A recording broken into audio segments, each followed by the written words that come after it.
So you and I are visiting an academy where the blacksmithing department is total trash.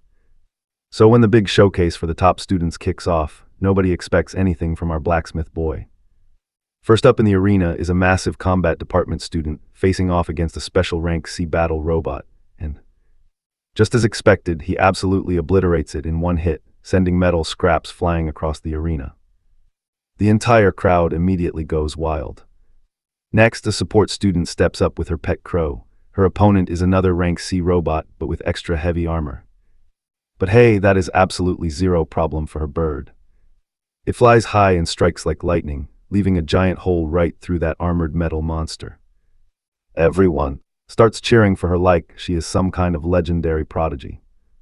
Now every teacher and student is totally convinced that the blacksmith rep is going to get totally humiliated compared to those first two geniuses. But when our boy Seun steps into the arena, things take a wild turn. Pay attention because they offer him a weak rank D robot, assuming he is not even close to the level of those other students. But he immediately demands they swap it for an armored rank B robot. Everyone completely loses their minds. But they still set up the machine for him. That is when Seun starts channeling mana into his sword and all the gear he crafted himself. The second they see the quality of his weapons, their jaws hit the floor. Meanwhile, Seun finishes charging up his blade, and the power of his five-colored flame is just unreal. Even though the robot triggers its energy shield, one swing from our hero turns it to dust alongside half the arena. As the smoke clears, the entire crowd is left totally speechless. Even the announcer is speechless. I know what you're thinking, who exactly is Seun? In his past life, he was the greatest blacksmith alive. But even he stood zero chance when the 5 demon kings decided to wipe out humanity with that devouring sea. The heroes fought back and finally secured a victory in the end. But the cost was absolute. Even with the demons gone, nothing is left of their world. Most of the planet has been swallowed by that dying sea, making their victory feel like a total, crushing defeat. Lee Seun, the very last blacksmith of humanity, watches the endless sea closing in on him with every passing second. Next to him lie 3 mortally wounded heroes, who only managed to slay those demon kings thanks to the godly gear our boy crafted. But now their time has come, leaving Seun completely alone, surrounded only by the endless sea. That is when he decides to forge one final weapon. He has almost no time or resources left. But using his unique skill, he pulls a special mineral right out of his own body to forge a dagger. And just as the water reaches him, he finishes his masterpiece. Then he stabs himself with it. The moment the sea swallows him, a hidden skill triggers to send him back to his beginning, and everything fades into pitch black. A sudden light hits his eyes, and he is left wondering if he is somehow still alive. A voice suddenly calls out Candidate Lei, a name he has not heard in 31 years. Looking around at the exact room where his entrance exam took place, he wonders if his life is flashing by, but trust me, you and I are about to see what that weapon can do. Alright, you and I are diving into a wild return to origin. It all happens because of a weapon forged with his own soulbound ore. The instructor yells out, giving him one final warning. If he doesn't take this seriously, he is kicked out. Grabbing his blade, his mind drifts back to all his past regrets. He wonders how things would be if he had only started sooner, questioning if he can truly change the future this time around. Holding his weapon tight, he tells himself the past is gone. All that matters is this brand new second chance. He must use this moment to protect everyone he loves. Just thinking about it brings a hopeful, confident smile to his face. First up on his list is passing the Babel exam. Finding those 3 dogs can wait for later. He gets straight to work with a lifetime of epic blacksmith experience guiding him. His crafting is so flawless, it instantly catches the main examiner's eye. The teacher lines in, watching very closely. From the outside, Siyu's hammering looks slow, but the flow and rhythm are completely perfect, creating a clear, sharp ring with every single strike. Inspecting the materials, the examiner knows this is absolute top-tier, legendary craftsmanship. Even the assistant N is completely blown away by this quality. They think he passed, but don't blink because things are about to get crazy right here. To their sheer shock, Siyu suddenly smashes his own creation. In this new life, he refuses to compromise his values by making half-baked trash. Assistant and is absolutely furious, calling it a total insult to blacksmithing, but CU calmly asks for one more shot to remake it. When the assistant tries protesting, the examiner shuts him down, pointing out that CU actually didn't break any rules. Turning to our boy, the teacher warns him that only 40 minutes remain. CU just smiles and says he won't submit something so incredibly mediocre. Blown away by his sheer confidence, the teacher wishes him luck. Our guy starts working again, but he quickly hits a major roadblock. His young body lacks the mana and physical strength he usually relies on, and time is ticking fast.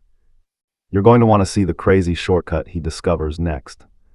A bizarre loud sound echoes through the hall, grabbing everyone's instant attention. The other students stare in pure disbelief. CU is literally pumping mana into the fire stones, even though someone warns him they'll blow up. But our guy completely ignores the panic screaming and tosses them straight into the forge. The entire room descends into pure chaos as students scatter everywhere and someone actually screams for a fire extinguisher. Even begs the examiner to stop the madness. But the boss stays completely chill, telling him to just monitor the flame instead of panicking like some newbie. Suddenly, a 5-colored fire demon rises right in front of them. Its high-temp flames boosted by the crazy resonance of all those different fire stones. This is an epic high-tier technique that demands insane, perfect mana control, while barely using any actual physical energy. The other candidates can only watch in absolute awe as the forge remains steady. Realizing we are witnessing, trust me, against all odds, nothing is exploding. The professor watches the iron ingot shift colors, instantly spotting the high-level technique of using the ignition stone's resonance to crank up the heat and speed up the forging process. Even so, checking the clock, he is still skeptical that Seun can survive the final 30 minutes. As the brutal grind continues, Seun's weak, undeveloped body is quickly turning into his own worst enemy. His mana reserves run completely dry and his defensive shield breaks, leaving him cooked by the forge's brutal heat. He silently promises himself to focus on physical training once this test is over. But right now he pushes past exhaustion and uses every single second left. When the instructor finally shouts for everyone to stop, our boy actually finishes his ultimate masterpiece, the 5-color fire sword, which instantly triggers a system notification, giving him a unique crafting skill. And watch this, the blade's legendary quality leaves everyone absolutely speechless. The exam scores are absolutely off the charts, and Seun, totally chill, casually offers to let the professor check out the item's detailed statistics. Sean is so blown away by this skill showcase that he passes him on the spot, completely forgetting to wait for the professor's official approval. After the exam, Seun finds himself in Professor Kim In-all's private office. Though Seun answered politely in the affirmative when asked if he is happy with his work, the professor can still spot the lingering dissatisfaction in his eyes. Cutting straight to the chase, Kim In-call suggests Seun should withdraw his application, explaining that Babel's refining department is a total sinking ship with a rapidly fading reputation. But Seun already knows about the future where this place collapses and Vulcan Academy takes over the whole game. However, as the professor tries to direct him toward Vulcan Academy, Seun stops him, firmly correcting the teacher's view by declaring Vulcan won't be the top school because Babel is the exact place he plans to transform by enrolling. Hearing that bold claim, crazy, right? The professor reminds him he will first have to become the class valedictorian. Our boy doesn't even blink. He is completely sure that even as a student, he is in a league of his own. But still, snagging that top freshman spot at Babel is no walk in the park. Seun knows the deal. The academy picks the class valedictorian through a massive official exam between the top 2 department students, and only one gets to walk away with the ultimate title. Babel Academy is one giant labyrinth split into 3 main departments. ACUV handles combat, is for support, and Borsipa covers technology. Inside each one, dozens of specialized majors tangle together like a mess of wild roots. To become the top student of the class in all that madness, we all know a student must stand way above everyone in those countless majors to prove they're the absolute best of the best. The professor is clearly super impressed, but he still tries to talk him into joining Vulcan Academy instead. pointing out that a blacksmith with his god-tier talent belongs over there. Seun totally gets the hint. Let's jump in as our main character stands his ground, insisting Babel becomes the top school once he joins. The teacher thinks this kid is insanely arrogant. But he does not hate the attitude. He offers a handshake, excited to see what our boy can really do. As their hands lock, Sehun's bond skill immediately triggers, locking in a level 1 connection with the teacher. He does not waste time extracting it instantly, landing himself a blazing iron bond stone. It is high-quality metal with a strange, wood-like texture. Absolutely perfect for sealing flames inside. Back at his apartment, Sehun inspects the shiny metal he snatched from the teacher. The quality is good, but the tiny size leaves much to be desired. Extracting bonds is honestly a tricky business. It literally summons mythical ores out of thin air, powered solely by his connection with the target. Right now, his bond level is barely high enough to utilize the metal, and compared to other first-year students, his current system stats are pretty tragic.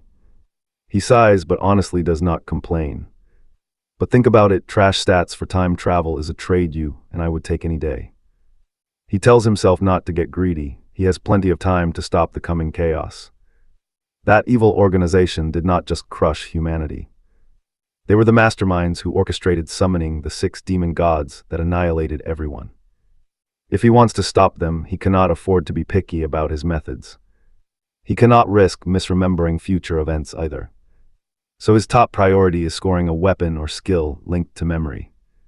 With his first goal of getting into Babel cleared, it is time to focus on phase 2 of his plan. Just then, get this, a sudden notification pops up. His bond level increased, unlocking a brand new skill. Bond Seal. A week later, Sehun's first day at Babel Academy finally arrives. The place is so massive and overwhelming, he almost runs in circles before finally locating the refinement room. The second he steps inside, he gets blasted by a lecture from Michael Bormart, the Borsapa Vice Dean. Michael scolds him for being late and having a lazy attitude.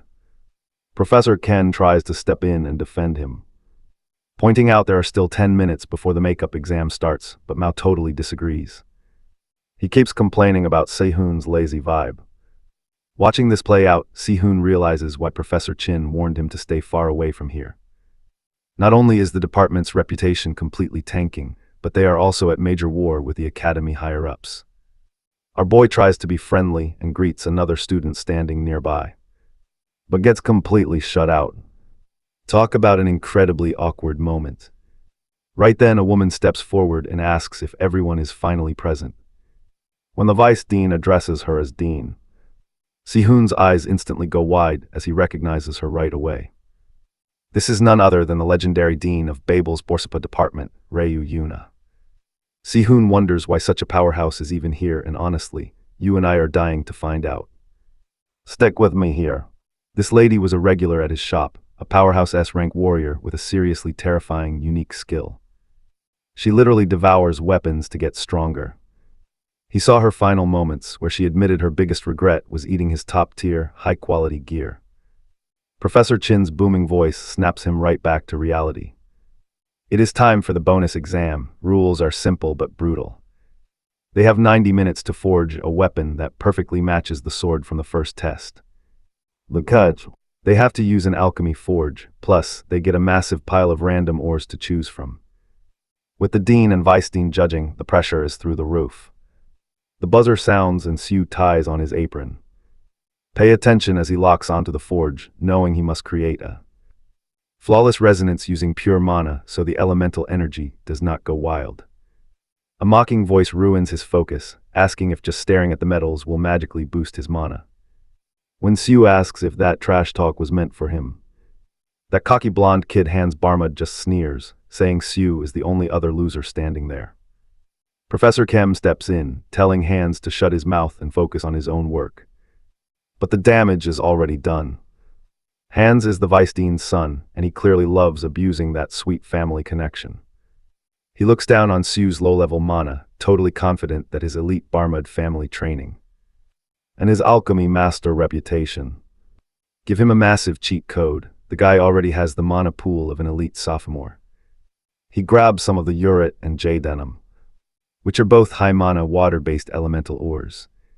Wearing a smug look like he already won, Dean Ryu watches Hans pick the water ores, and Professor Chin notes that forging water attributes is extremely sensitive to heat, making it an absolute nightmare for any blacksmith to forge. I know what you're thinking, but Mako scoffs at those old-school concerns. Kim counters that while alchemy might not be limited by normal workshop space, time is still a huge factor that depends entirely on the caster. Michael just interrupts him, bragging that his son only needs 30 minutes to synthesize any mineral. Professor Kim is completely stunned when they realize that Hans is actually that fast. His rapid resonance speed is on a completely different level compared to a typical freshman. It is super obvious that this whole test was rigged from the start to favor Hans, who literally grew up inside an alchemy lab.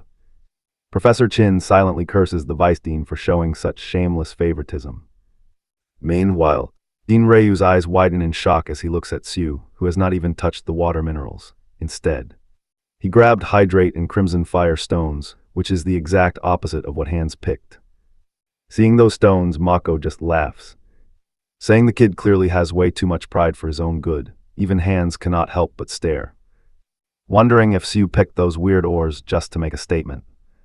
From the blonde's point of view, that choice is just plain stupid. With Sue's tiny mana pool, stick around to find out. Alright, you and I are about to watch this smug dude, and think he has got an easy win.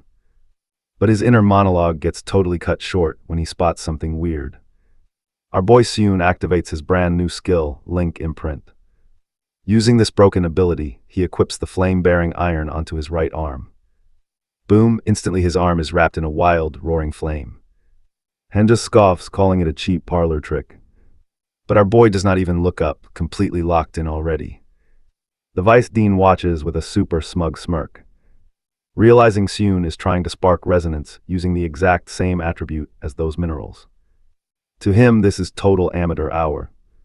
Using raw mana to resonate with elemental minerals usually just makes the energy go completely haywire, which is a one-way ticket to a nasty accident. Leans back waiting for the explosion, but that disaster never comes. Instead, watch closely as Seun's firepower surges to an insane level, almost blinding the whole crowd. In a blur of flawless moves, he finishes synthesizing the weapon, creating a flame-charging sheath custom-tailored for his epic sword. The entire room falls dead silent when the item description pops up. It is a rare item. Not only can it store massive amounts of fire-attributed mana, but it also lets the user unleash a skill called Smoldering Wildfire. And who is still in the middle of forging is sweating absolute buckets. He cannot comprehend how our boy finished such a complex synthesis without a single setback. I know what you're thinking, and yeah, this is where things go completely sideways. Blinded by distraction and arrogance, and completely misses the precise timing to imbue his mana stones with elemental energy. His father spots the mistake and screams a warning, but it is already way too late. A split second later, a massive explosion rocks the entire laboratory. By late afternoon, the refining room is a complete mess of smoke and tension. Vice Dean Eber the Snake immediately tries to twist the situation in his son's favor. He declares the match a draw using Hans' injury as a convenient excuse to postpone the final decision for later. But Professor Kim is not buying it. He points out the accident was entirely caused by Anne's own negligence. Mao quickly snaps back, accusing Kim of caring more about test scores than his students' actual well-being. But Michael is far from done playing dirty. He immediately starts criticizing Seun's entire performance, claiming that reaching complete resonance and high-level mana output under 5 minutes is impossible for a rookie. It shouldn't even be humanly possible for a first-year student to pull that off. Seun simply watches them, his mind focused on the technique he actually used, something that was not even supposed to be discovered for many years. He used a method designed to forge weapons when regular blacksmithing becomes impossible. To him, alchemy is not about killing the mineral to reshape it. It is about finding the essence of the mineral, and trust me, that life is going to bloom. Stick with me, he basically used a high-level shortcut. But he has zero interest in explaining it to a mage. He just plays dumb, staring back with a completely blank face like he knows nothing. Mako falls for it, smirk on his face, instantly calling him a total fraud. He argues that it is statistically impossible for a freshman to forge a rare grade item. So he must have cheated. He is getting furious, but Dean Ryu's voice cuts him off. To everyone's absolute shock, she actually agrees, stepping right up to declare that Sue's crazy talent does not make any sense at all. Michael is practically beaming, thinking the dean is backing him up to disqualify the kid and demand a retest, but things get weird. Dean Ryu is not looking. Check this out, she's staring at that sheath, literally drooling over it. It looks like she is about to lose control, desperately wanting to bite the weapon. Instead, she just wonders if she can at least give it a lick, leaving everyone in the room completely stunned by her sudden and bizarre greed. Later on, our hero leaves, thinking back on the sheath he just finished forging. His timing was a bit off, making the final product look unpolished and incomplete to his expert blacksmith eyes. But it was still more than enough to leave a terrible taste in the vice dean's mouth. As he walks, the name Barmit keeps ringing a bell. He knows he has heard it somewhere before. And yeah, it hits different once he remembers Lois Bayant's story. The explosive dog. She mentioned buying a weapon in Babel that exploded, leaving her with permanent mana burns. He realizes Hans was probably the trash blacksmith responsible for the injuries Lao has to live with forever. His original plan was to track down and save all 3 dogs. But he decides to leave Lois's path alone for the time being. Those exact wounds are what turn her into an explosive dog and lead her astray. Meanwhile, a heated debate is going down inside the Borsapa department conference room. Dean Ryu is pushing super hard to name Sue the absolute top student of their class. But the other professors are highly skeptical. When she asks in a dark tone if anyone objects, Mail slyly steps in, framing it as a simple suggestion rather than a straight objection, sharply reminding her that she only recently became the dean herself. The debate now shifts right to the sheath itself. While the craftsmanship is impressive, the board of directors wants a detailed analysis. Professor Chin steps in, noting that even if the piece lacks a bit of polish, the way he channels the mana and its flawless compatibility with the 5-color fire sword is pure genius. Another professor checks the report, admiring the stats, but he still doubts a first-year student could actually pull this off. Dean Ryu completely shuts them up with an absolute bombshell. She tells the board that the weapon is probably only 60% of what Sue actually planned to build. And that exact flaw, trust me, it makes his potential terrifying.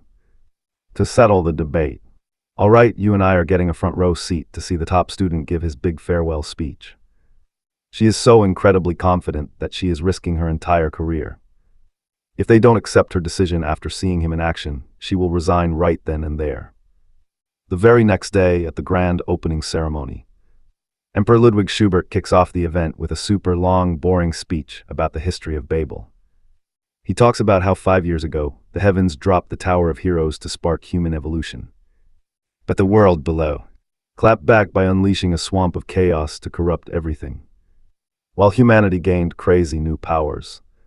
An absolute nightmare of a calamity was born alongside it. This island world has been pumping out heroes nonstop ever since, and now the Emperor is inviting all these fresh students to join their ranks. Staring at the old man, Si-hoon already knows this dude is not the good guy he plays. Now watch closely because the announcer is finally bringing out the top students. He calls the best candidates of the year onto the stage. As he walks up, he remembers all the smug jerks from his past life. Those guys were way too full of themselves just for being top students. But now that the demo is about to start, he finally gets why they acted so smug. The announcer explains the challenge. They will go head-to-head with a golden unit from the Puppet Factory's Model 9 line. And this is definitely no ordinary training dummy. It actually has enough combat power to fight a C-rank hero. Looking at the bot, our main character wonders if it can even use martial arts since it has no weapons. The first demonstration comes from the combat department, led by Akart Cub's absolute best student, Hekimirs. Watching the young prodigy, Si-hoon deduces that he is the third son of the Mears family, a clan legendary for their insane swordsmanship. Even though this guy is a beast at close combat, Jack steps up to face the killer robot and the battle begins. The robot charges at him immediately. But Jack smoothly dodges the attack. He slips another strike, staying lightning fast on his feet. The machine keeps bringing the heat, and Jack keeps dodging until he finally backs away, deciding that it is finally time to start swinging back.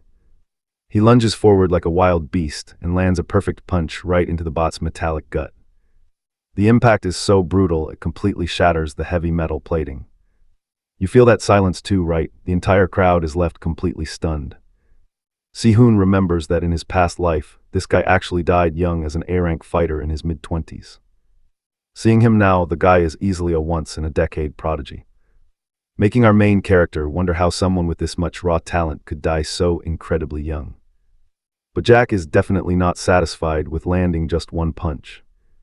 He strikes again, completely exploding the machine into 1,000 tiny pieces.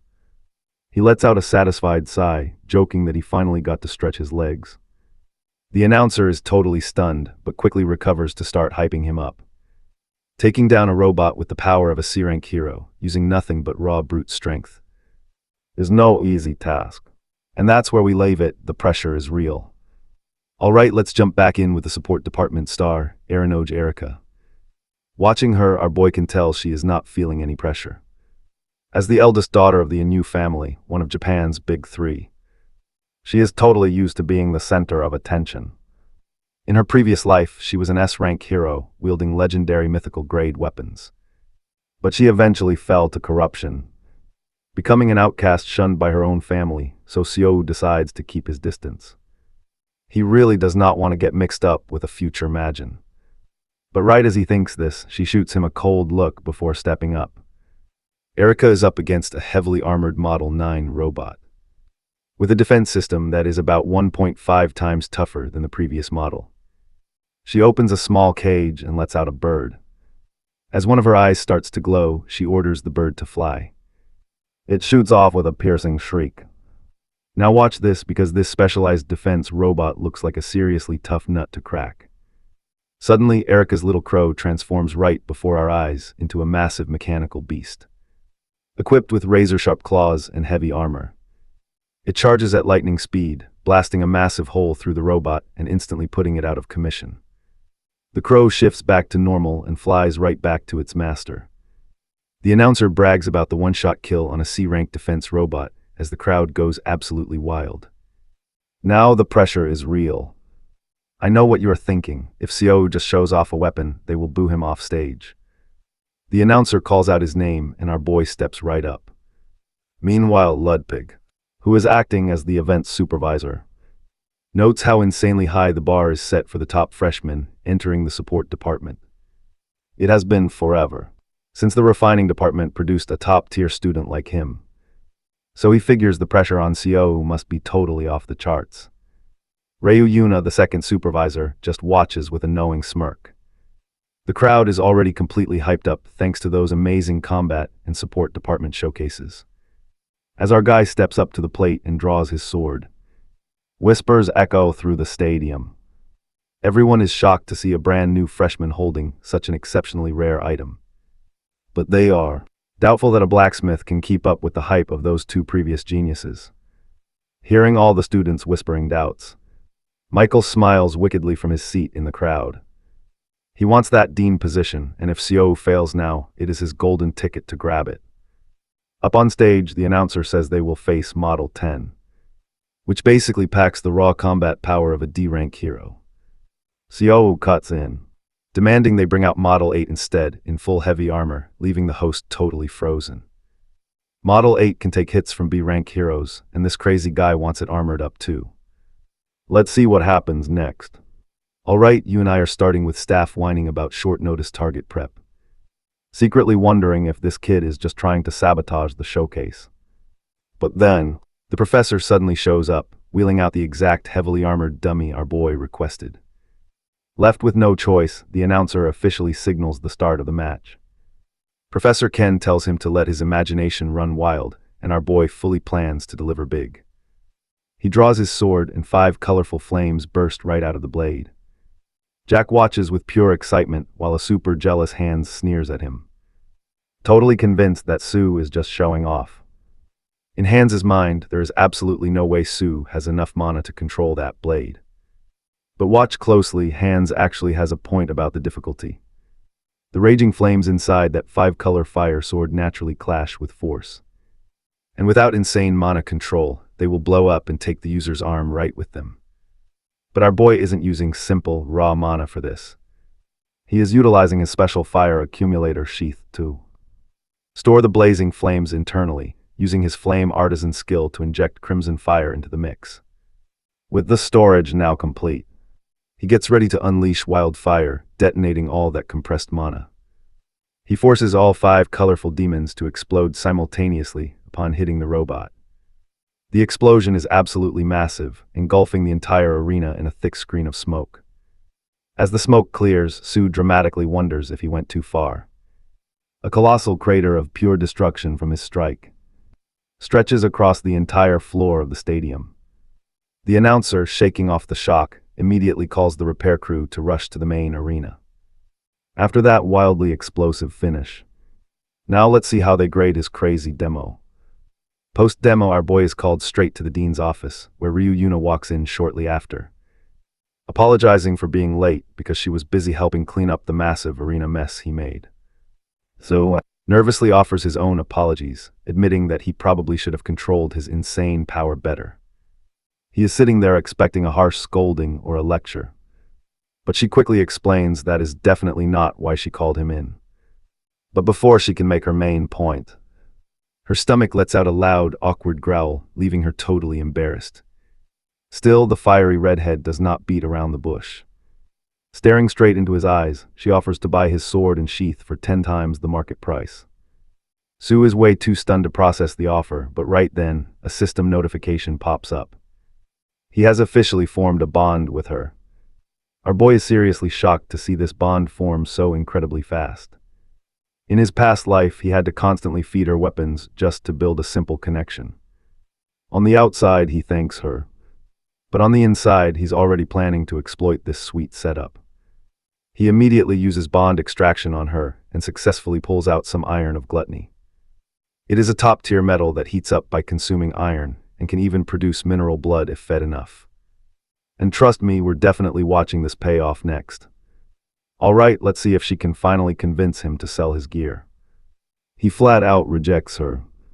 Right at that moment, Professor Kim opens the door to call Si-hoon away, leaving the poor dean behind with her stomach still rumbling. They walk right into the heart of Babel Academy, heading to the ancient main building known as Marduk Mansion. They are there to meet face-to-face with the Academy's director. Along the way, Professor Kim warns Si-hoon to be on his best behavior. Not only did the director overlook the auditorium chaos, but he operates on a level way higher than either of them. Si-hoon assures his teacher that he has everything totally covered and steps inside. Turns out the Academy's director is none other than Ludwig. In his past life, he was the hero who fought and wiped out a demonic god from the sky of doom. That legendary Ludwig. He kicks off the conversation by calling Si-hoon's custom weaponry pretty interesting. He mentions having a few regrets, but also massive expectations. Hearing that word regret makes Si-hoon want to throw his masterwork straight back into the forge. Either way, Ludwig offers him 2 choice rewards for all his hard work. After giving it some serious thought, he asks for something to boost his mana and memory capacity. With a simple flick of Ludwig's hand, 2 rare items drop right into Si-hoon's grasp. One is the heavy ink stone, which literally sucks up mana from anything it touches. The other is dream ivory, which hooks into dreams using a specialized dream-like mana. Si-hoon is totally stunned. While that ink stone is rare, dream ivory is practically impossible to find. They are tough to handle. Now pay attention here, he already has a plan. When asked if he likes his loot, he says they are perfect. The moment he leaves, a mysterious voice speaks from the keyhole, asking Ludwig what he was thinking by giving 2 rewards to one guy. Ludwig casually answers that it is simply because Si-hoon has the unique ability to handle them. The hidden voice remarks that Ludwig must see his younger self in the kid, and Ludwig totally agrees. After pointing out that Si-hoon has more than enough depth for it, the voice subtly replies that it actually cannot comprehend just how deep that kid's potential truly goes. When our boy steps back into his classroom, Hans is already bragging about his close connections with Howard, a top-ranking senior student with the best grades in his class at Borsapa. We saw this coming, his classmates are impressed, but then, the moment Sehun walks in and shoots Hans a deadly, chilling glare, the blonde kid is instantly paralyzed by pure fear. While Hans silently curses the lowborn Sehun, Professor Kim walks in to start their very first class.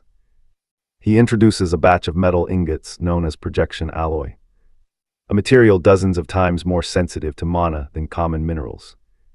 Professor Kim demonstrates by injecting raw mana deep inside one of the ingots. Instantly, the weapon he imagined is created with ease, watching the professor work. Our boy realizes this man did not make the top 100 global blacksmiths by accident, a fact he felt clearly while crafting his own cornerstone. The weapons crafted with these ingots cannot be used in actual combat because the alloy is so highly sensitive to mana. It literally records the creator's subconscious, wild right, forcing them to look deep inside, which is why they are called alter egos. The weapons they craft are basically a mirror of who they truly are. Trust me, Professor Kim has a wild twist on boring personal presentations. The refinement department is using these alter egos. They will be displayed in the back building for a week. Good luck, everyone. CU notices the price tag on these alloys, which is over 10 million won each. Babel really pulls out all the stops to make a simple intro look incredibly grand. Hans tries first, but the dude can't even control his own sword. But our boy, though, looks around wondering why nobody here seems to have any actual talent. Then his name gets called. Staring at his ingot, CU decides to stop holding back. He is already the top student, so why not go absolutely all out? Watch closely as he unleashes his mana, realizing too late that he totally overdid it. Just like that, a massive explosion shatters the windows. A massive crowd packs the opening ceremony for this big exhibition, solely to catch a glimpse of the top student's epic alter ego. To everyone's total shock, it is not just one sword. Use ingot accidentally absorbed 19 nearby projection alloys, resulting in an absolutely wild display of tons of weapons, showing the crowd exactly how they were created, hyping up this grand demonstration as proof of CU's crazy talent. The other students are understandably sweating bullets, assuming he must have insane confidence to pull off something that wild. Some whisper that since the refinement department has not had a star student in forever, the school is just trying to frame him as some genius. I know what you're thinking, but the other two top-ranked students see things totally differently. They suspect that not even that mountain of projection alloy was enough to fully show off CU's true potential. Meanwhile, back at the workshop, our boy is forging with such crazy precision, he does not have a single second of error. Assistant and watches him, feeling pretty much completely useless.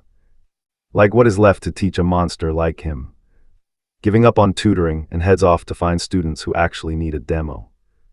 With class over, our protagonist looks at the blades he crafted and raises his hammer again.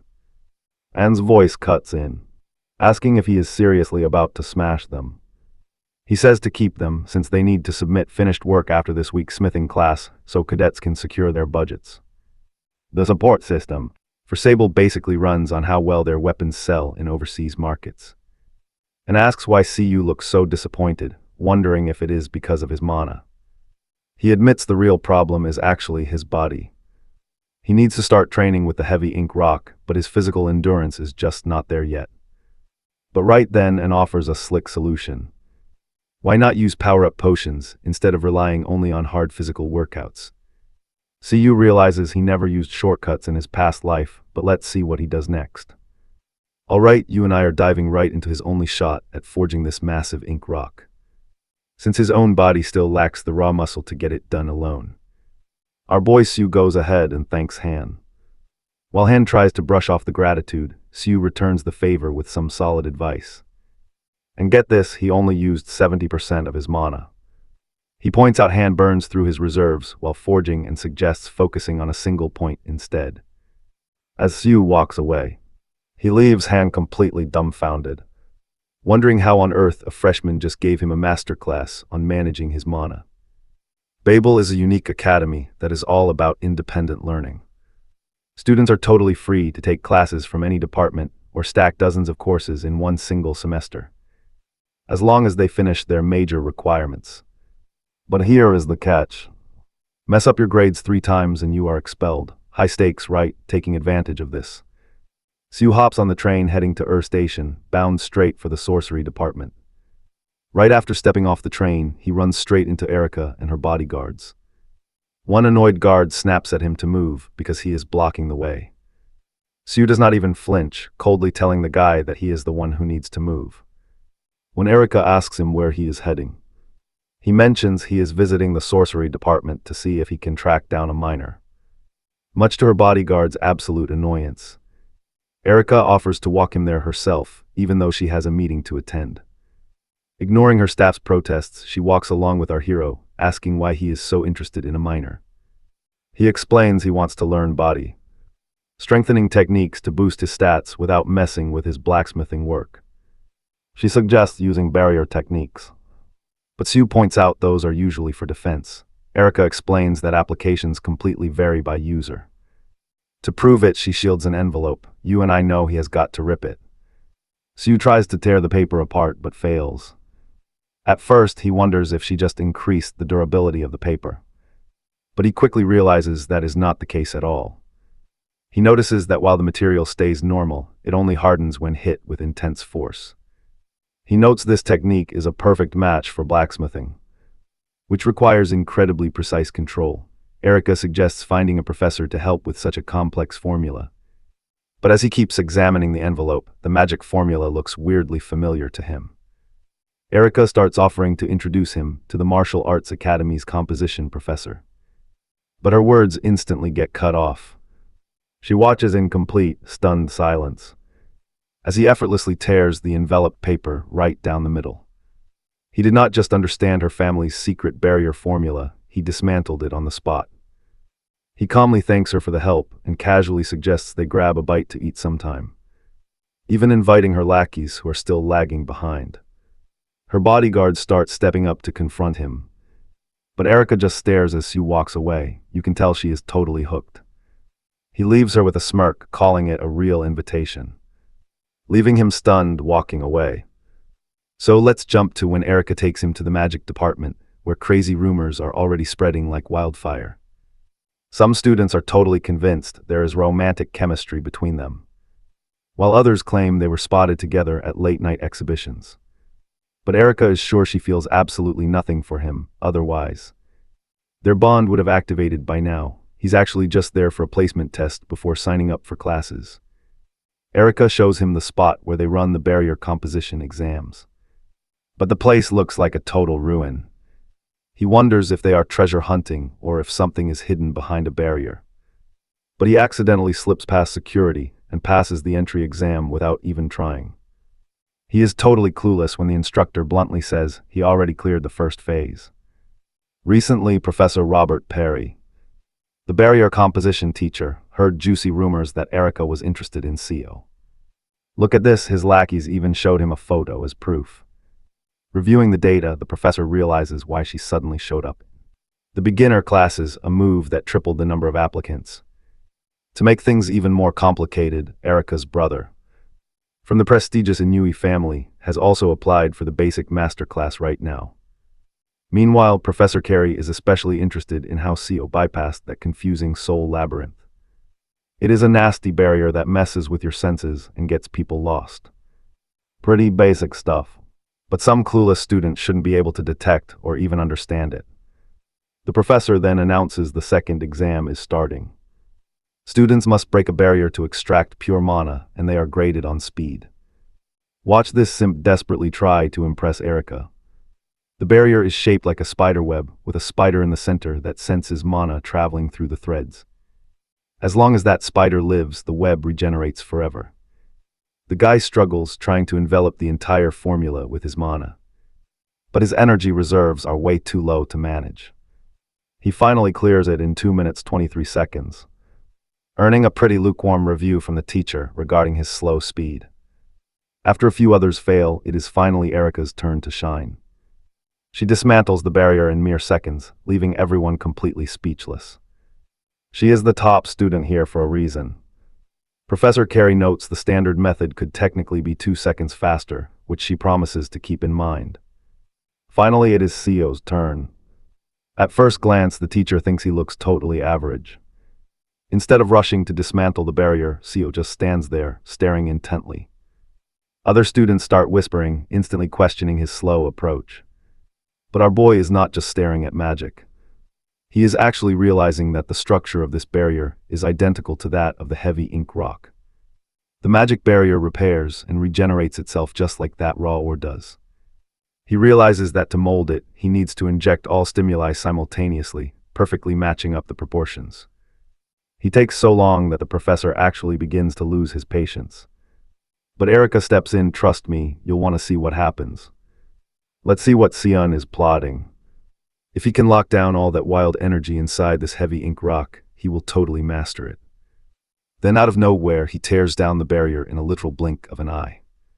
The assistant thinks he's trash since it took 7 minutes, but the professor knows he is cooking. Actual observation time literally does not matter. Next time he runs into this barrier, he will absolutely smash it in the blink of an eye. Our boy did not just break the spell, he built a whole formula to completely neutralize it. The professor is utterly stunned, wondering what kind of god-tier items Seon will craft once he combines sorcery with high-level blacksmithing. Our boy just requested to use intermediate smithing techniques on a legendary hero-grade material. Because of this, the administrative staff spams emails to all the academy professors who must oversee these practical sessions under Article B of the safety guidelines. But wait, watch what happens to Seon's inbox. They are shocked when a massive landslide of professors begs to oversee his session. On the flip side, not a single soul wants to watch hands. Guess coming in second place really ruined his reputation. He scrolls the list to pick a supervisor and his eyes pop wide open because Dean Lightning herself has personally applied to watch him work. That is why the gorgeous redhead is standing there right now, watching his skills. Seon jokes that now he will really have to go all out on this weapon. Now he is finally ready to forge that heavy ink rock. Time for step 1.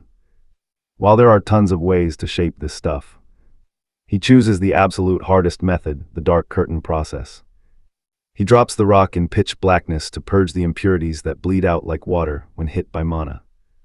This technique shrinks the rock but boosts its raw purity to the heavens. It is basically a complete overhaul of the material. He sets the ratio to 140 because shrinking it further would destroy the weapon's power. Let's check out step 2.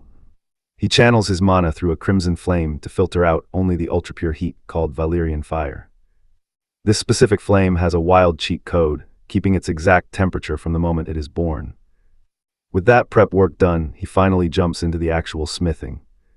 He starts hammering the rock with a hammer covered in flowing, wild forest fire. The trick is not to stop pounding until the shaping metal perfectly matches the core nature of that flame. Watching him handle the intense fire, the Dane wonders if he is straight up immune to heat or just completely ignores the pain. She wonders just how much our boy had to sacrifice to reach this insane level of skill. 4 hours fly by in a non-stop storm of rhythmic hammer strikes. Even the Dean is starting to get a little sleepy watching this. But suddenly the ink rock's capacity finally hits its absolute limit. It starts drinking up the flames and the material begins to mutate. Once the warp is fixed, we can officially check off step 3. Now Seon melts down the refined ink rock and pours it into his custom mold. See, this unique process does not even require casting and forging. Alright, you and I are about to watch these crazy materials change inside that dark mold. Watching him cook, even the Dean is absolutely mind-blown by the kid's insane techniques. On to step 4. Syncing up the changes in the heavy ink rock with a spell to break down the barrier. In that split second, he builds a whole mana circuit. Boom, an explosion rocks the room as the final ink spider bracelet finally pops out. Even though he hasn't unlocked the material's full hype potential yet. The cool new possibilities he just uncovered are straight up top tier. On top of leveling up his crafting, he bags a new skill, Black Spirit Thread. He checks out the bracelet stats. It's a rare mid-tier item that drinks the user's mana, getting way heavier the more energy it sucks in. But the best part is that it lets him fire off that explosive ring skill. It's a total win. But seeing the finished piece makes the red-headed girl Din's stomach growl super loud, totally embarrassing her. Now pay attention here, she lines in. totally blown away by this crazy resonance effect. Seon admits it's not super strong yet, but if he plays his cards right, this thing could be a game changer later. He apologizes for not having a massive feast for her to eat since she helped him out. So instead, he offers her the leftover scraps from the crafting process. She eats them like a palate cleanser, munching away and saying they taste like fried crumbs. Seon can't help but wonder if he's subconsciously custom-making stuff to match her very specific tastes. Though he doesn't really mind since it's doing wonders for their connection level. She mentions, it is a shame to settle for scraps when the real good stuff is right there, trying to buy his sword again. But Seon is still not ready to sell. You and I both know he needs them for class, plus keeping her hungry is his genius plan. He promises to make her something custom-tailored for her later on, and she is clearly hyped for that. With the work done, she tells him he can take off while the staff cleans up the mess. But then pure exhaustion hits Seon out of nowhere, and he just collapses. She gets genuinely worried, but he plays it down, blaming that intense 1-hour smithing session for completely draining his battery. She offers to carry him back to his dorm room, asking if he's afraid of heights. When he says no, she scoops him up princess style and leaps high into the sky, boosted by the crazy strength from those scraps. While they fly, Seon thinks about how crazy different his life is compared to his past self. Meanwhile, across campus, Eric is still waiting, wondering how to hand over that invitation. And the Babel Academy community website is already totally blowing up over it. Someone posted a photo of her while Eric was waiting for Seon, standing outside the refining department for 3 whole hours. The comment section is an absolute mess of crazy theories. Trust me, you and I can agree that everyone thinks he is waiting for our boy. Seon spots the post and figures if it's actually that important. They will track him down sooner or later. Right now, he has bigger fish to fry.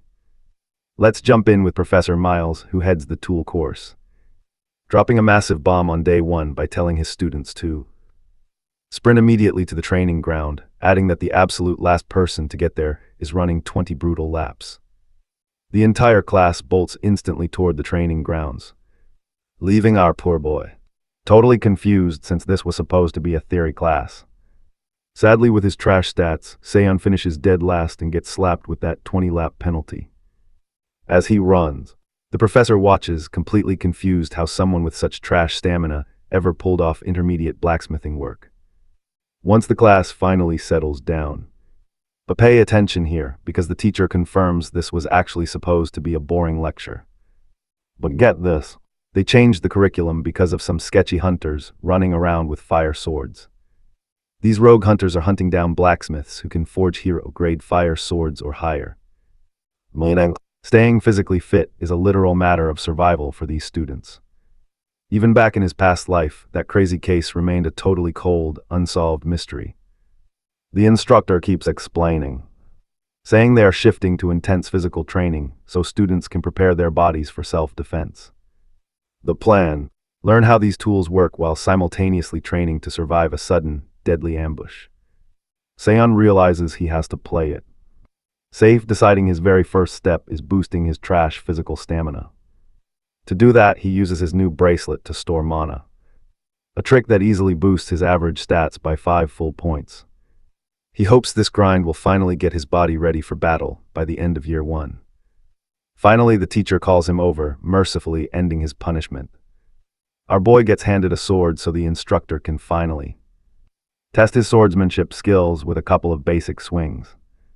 Staring at the blade, we both know that extra weight and heavy mana drain make things look sluggish. But even with his skills fully mastered from his past life, he goes ahead with the strike. To the rest of the students watching, his movements looked painfully slow and heavy. The teacher points out that while Seon's blade knows exactly where to go, his form is rushed and totally lacks power. He's about to lecture him before starting a spar. But Seon's very next move leaves the man completely frozen. In one blinding, sudden flash, he spins his sword until the sharp edge is resting right against his teacher's throat. Completely shook, Miles demands to know who taught him such a high-tier skill. Now Seon is in a pretty tight spot, remembering his old master claimed to have made up that exact style in just 10 minutes. But actually, And that's where we leave it, a broke guy paying his tab with a godly sword technique. All right, you and I are jumping in as Seon quickly claims he learned everything from online videos.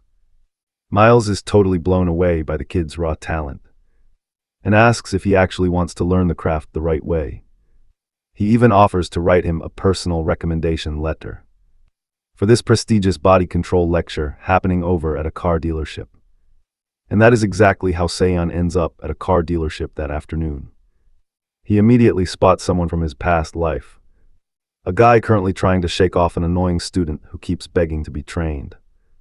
Back then, this dude was a retired S-class hero and a regular customer known as the Swordbreaker, Maguanzu. Seon can barely believe that this same guy who ended up wasting his life gambling and drinking was actually a teacher. The teacher gets even more annoyed when he sees our boy walking up to him. Seon introduces himself and hands over the recommendation from Professor Ricardo Jack, who is also right there, and jumps in to tell the instructor that Seon is actually the top student from this year's refinement class. Despite the hype, the teacher thinks our boy looks pretty basic at first glance. Now watch this. To shake off that clingy blonde student forever, the teacher proposes a quick challenge. The blonde kid has to beat Seon if he wants to get accepted. First one to land a single hit wins the whole match. The fight starts and the blonde kid instantly rushes straight at Seon. The teacher watches closely, noticing that Seon is weirdly, totally relaxed. He realizes that our boy is completely maximizing his flexibility, draining all the tension from his body to grapple instead of strike. To the instructor, this match doesn't look like it's going to be very exciting. As the two of them close the distance, the blonde kid seems to have the upper hand, pushing him back hard. But our boy is steps ahead, activating his blast ring to warp gravity at the perfect moment. In the blink of an eye, Seon falls back and, trust me, the blonde kid gets completely blindsided when he lunges. Seon busts the kid's nose in the grapple, coldly asking if he was just a little too fast for him. The teacher is left completely speechless after witnessing that move. Once he finds his voice again, he tells them the match is officially over, declaring that he absolutely won't teach Jack since the kid failed the test. But Seon, being his usual smug self, argues that since he won the fight, the teacher is now obligated to take the blonde kid in. This bold power move makes the teacher admit it is pretty sad that Akarkov's best student was easily outclassed by a random blacksmith. He agrees to teach Jack and promises to send over a schedule later, which instantly lights up the kid's face despite the loss. After the excited kid thanks him, the teacher kicks him out to get some one-on-one time with Seon. Once they are alone, the instructor demands to see the exact same technique Seon showed Ricardo. Our boy lunges forward, swinging his blade, but the teacher disarms him in a flash. He explains the technique is a one-shot kill. Wild, right? He has huge potential.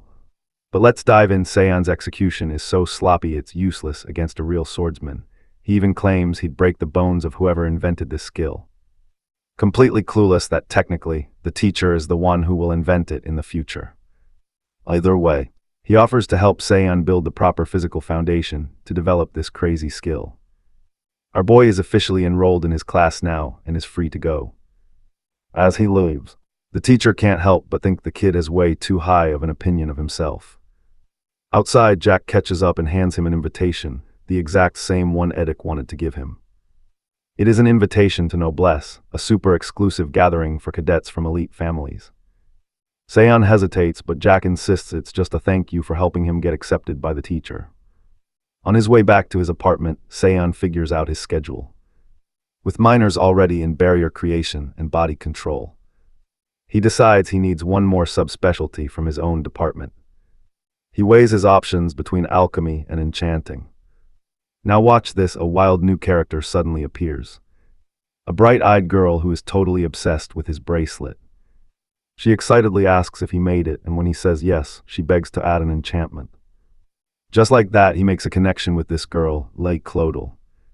In her past life, she was an absolute prodigy who boosted a weapons tier by 2 whole ranks with her enchanting. She basically shattered the entire magic industry. She almost screams when she realizes the bracelet is made from heavy ink rock.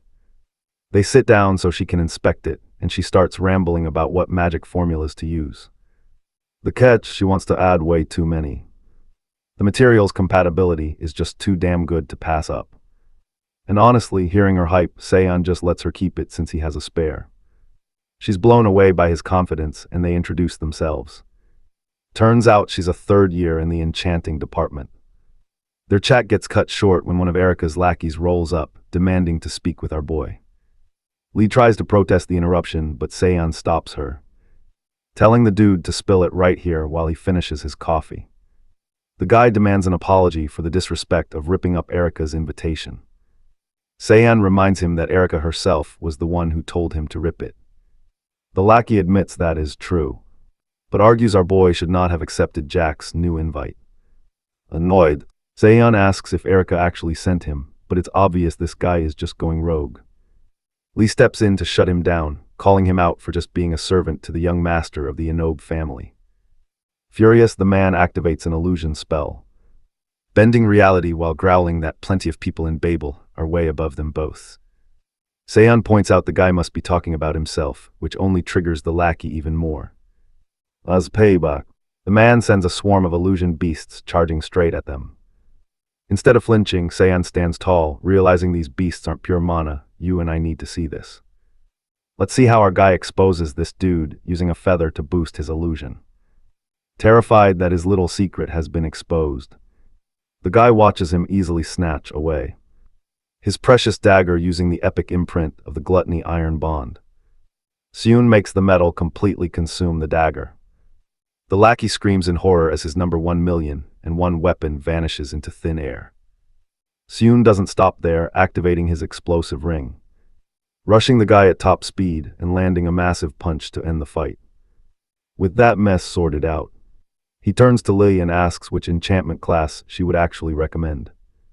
Hyped about this, she suggests he take the ancient enchantment class, mentioning that she's actually taking that exact course right now. Now pay attention, because the fleeing lackey runs straight into Idika. She coldly demands to see his dagger right now.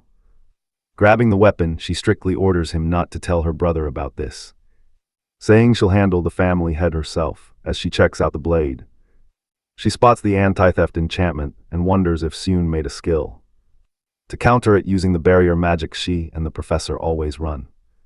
She thinks his blacksmithing skills are easily above S-tier level, but seeing his magical mastery, she realizes his magic stat needs an upgrade to at least a tier. Meanwhile, back in class, Seon gets a notification that he bonded with Idika. I know what you're thinking, but Seon wonders if she saw his servant fight, since he successfully swiped the lackey's dagger formula during extraction. He's already crafted several duplicates to use as some quick backup. Even if he can't use them yet, he'll blend them with black spirit thread. Now he's bored in class since he already knows everything Professor Kim teaches. Finally, the professor moves on to the hands-on part of the class, dropping heavy metal blocks right in front of the students, explaining that even though the material is exactly the same, they can change its shape using mana flow, demonstrating how the iron bends. Explaining that mastering this versatility is what makes a truly skilled blacksmith. He emphasizes they must understand the real power of the metal. Assistant and hands out the ingots while Kim sets up their very first task, which is altering the mana flow to make a simple scratch. He warns them to stay careful because the ingots are crazy sensitive. Seon watches the lecture, realizing the professor hasn't given up on magic forging yet. The students only get 10 minutes. Most of them panic when their ingots won't return to their normal shape. Only Hans and Seon get it done. Hans is brimming with confidence, sure his insane speed matches Seon's skills. He's thrilled to finish the next step before Seon, but the hype dies fast. Professor Kim demands that Hans turn his ingot back to normal, because his entire mana system is completely ruined and broken. And that's where we leave it. His metal fails because his process was totally wrong. Stick with me here, our blonde girl is totally stunned, arguing he followed instructions perfectly.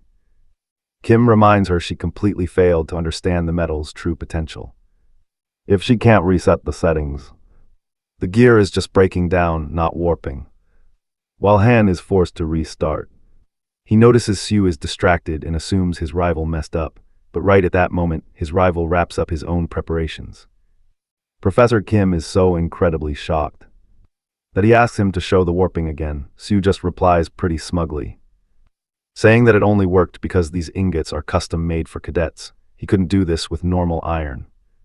Kim begrudgingly agrees, but his mind instantly drifts to the saint of sacred fire, Lee Kensei, the ultimate blacksmith and creator of this warping formula.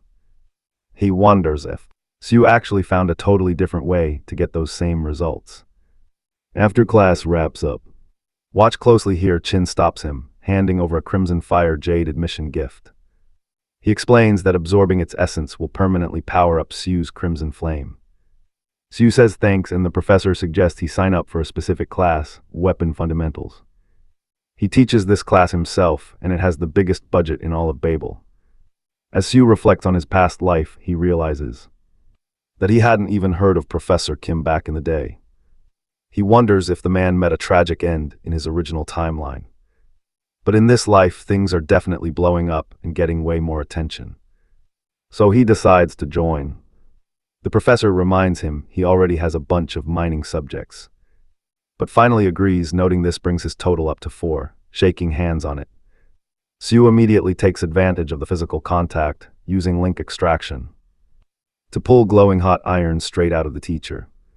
Let's follow him back home, where Sue reflects on his unique skill. If he can pull metal out of a living human, it means he can also forge and refine a human body, too. Usually, having multiple mana attributes is highly dangerous since they clash inside you, which is why blacksmiths are always told to stick to just one. But Sue is a totally different beast.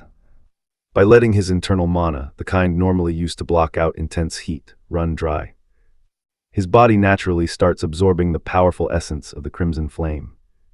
He realizes that to master this, he needs to build an internal mana circuit just for that flame.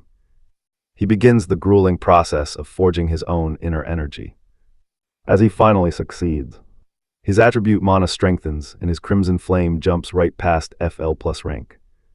This epic breakthrough grants him an S-grade skill, Spirit Body Forging Magic.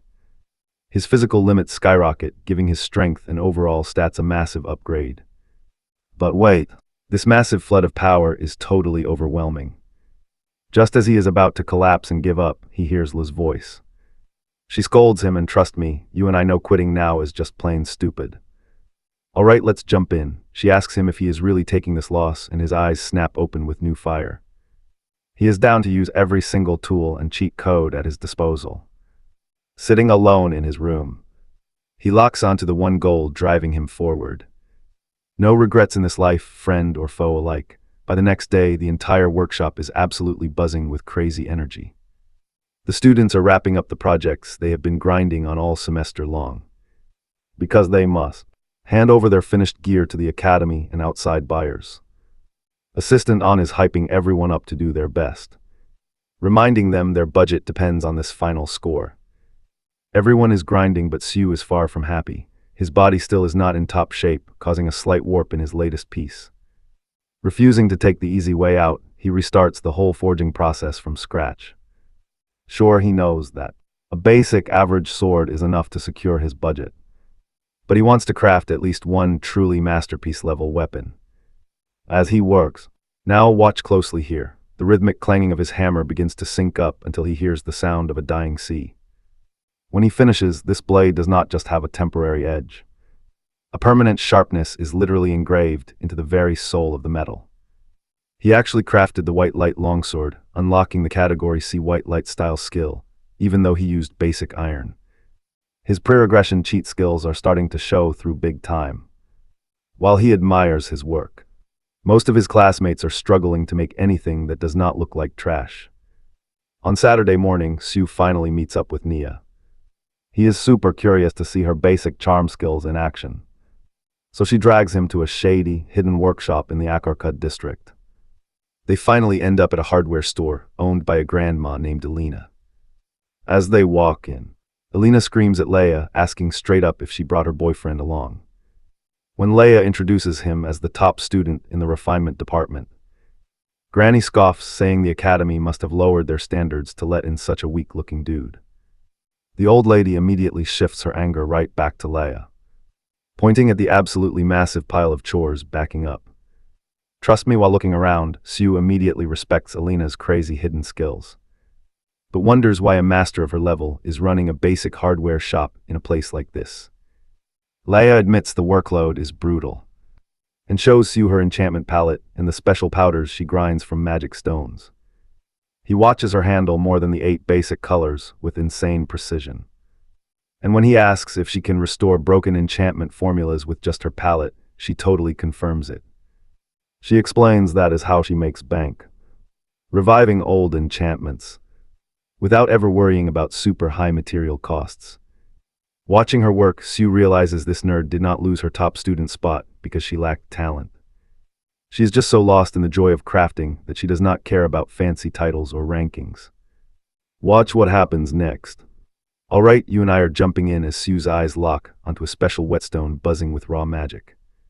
He is super hyped to test himself, especially since he just engraved the legendary white light for the first time in his life. Alina snaps him out of his thoughts, telling him to grab some junk and get to work. That is when Sue digs out this totally battered knife.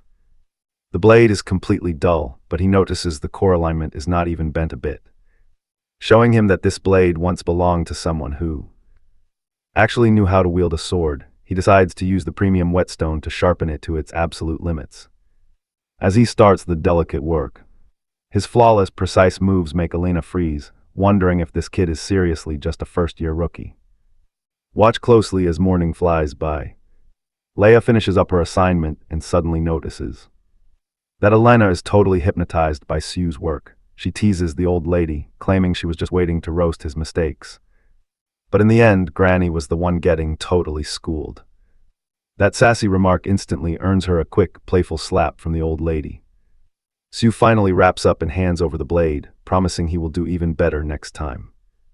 Alina wastes no time kicking them both out of the shop, acting like they're just in her way. A second later, her brother walks in to pick up his knife, complaining that his restaurant has been absolutely slammed with food orders lately. Alina does not hide her annoyance, grumbling that a top-tier fighter like him should be teaching combat instead of running a diner. But when the man inspects his knife, he completely freezes. He asks Alina if she sharpened it herself or if one of her helpers finally leveled up their skills. But she totally blows his mind by revealing a simple first-year rookie did the job, staring at the insanely sharp edge and the god-tier craftsmanship behind it. And honestly, you and I are wondering the exact same thing. On their way back, Sue and Leia chat about Alina's background. Leia explains that the old lady is actually a retired professor from the refining department who ended up opening this small garage shop after leaving the academy. Sue wonders what the real story is behind her sudden exit, especially since he remembers that the refining department was the absolute weakest at Babel in his past life. He notes that this is definitely not a detail to just brush off. Then Leia shyly asks him for feedback on her enchanting skills.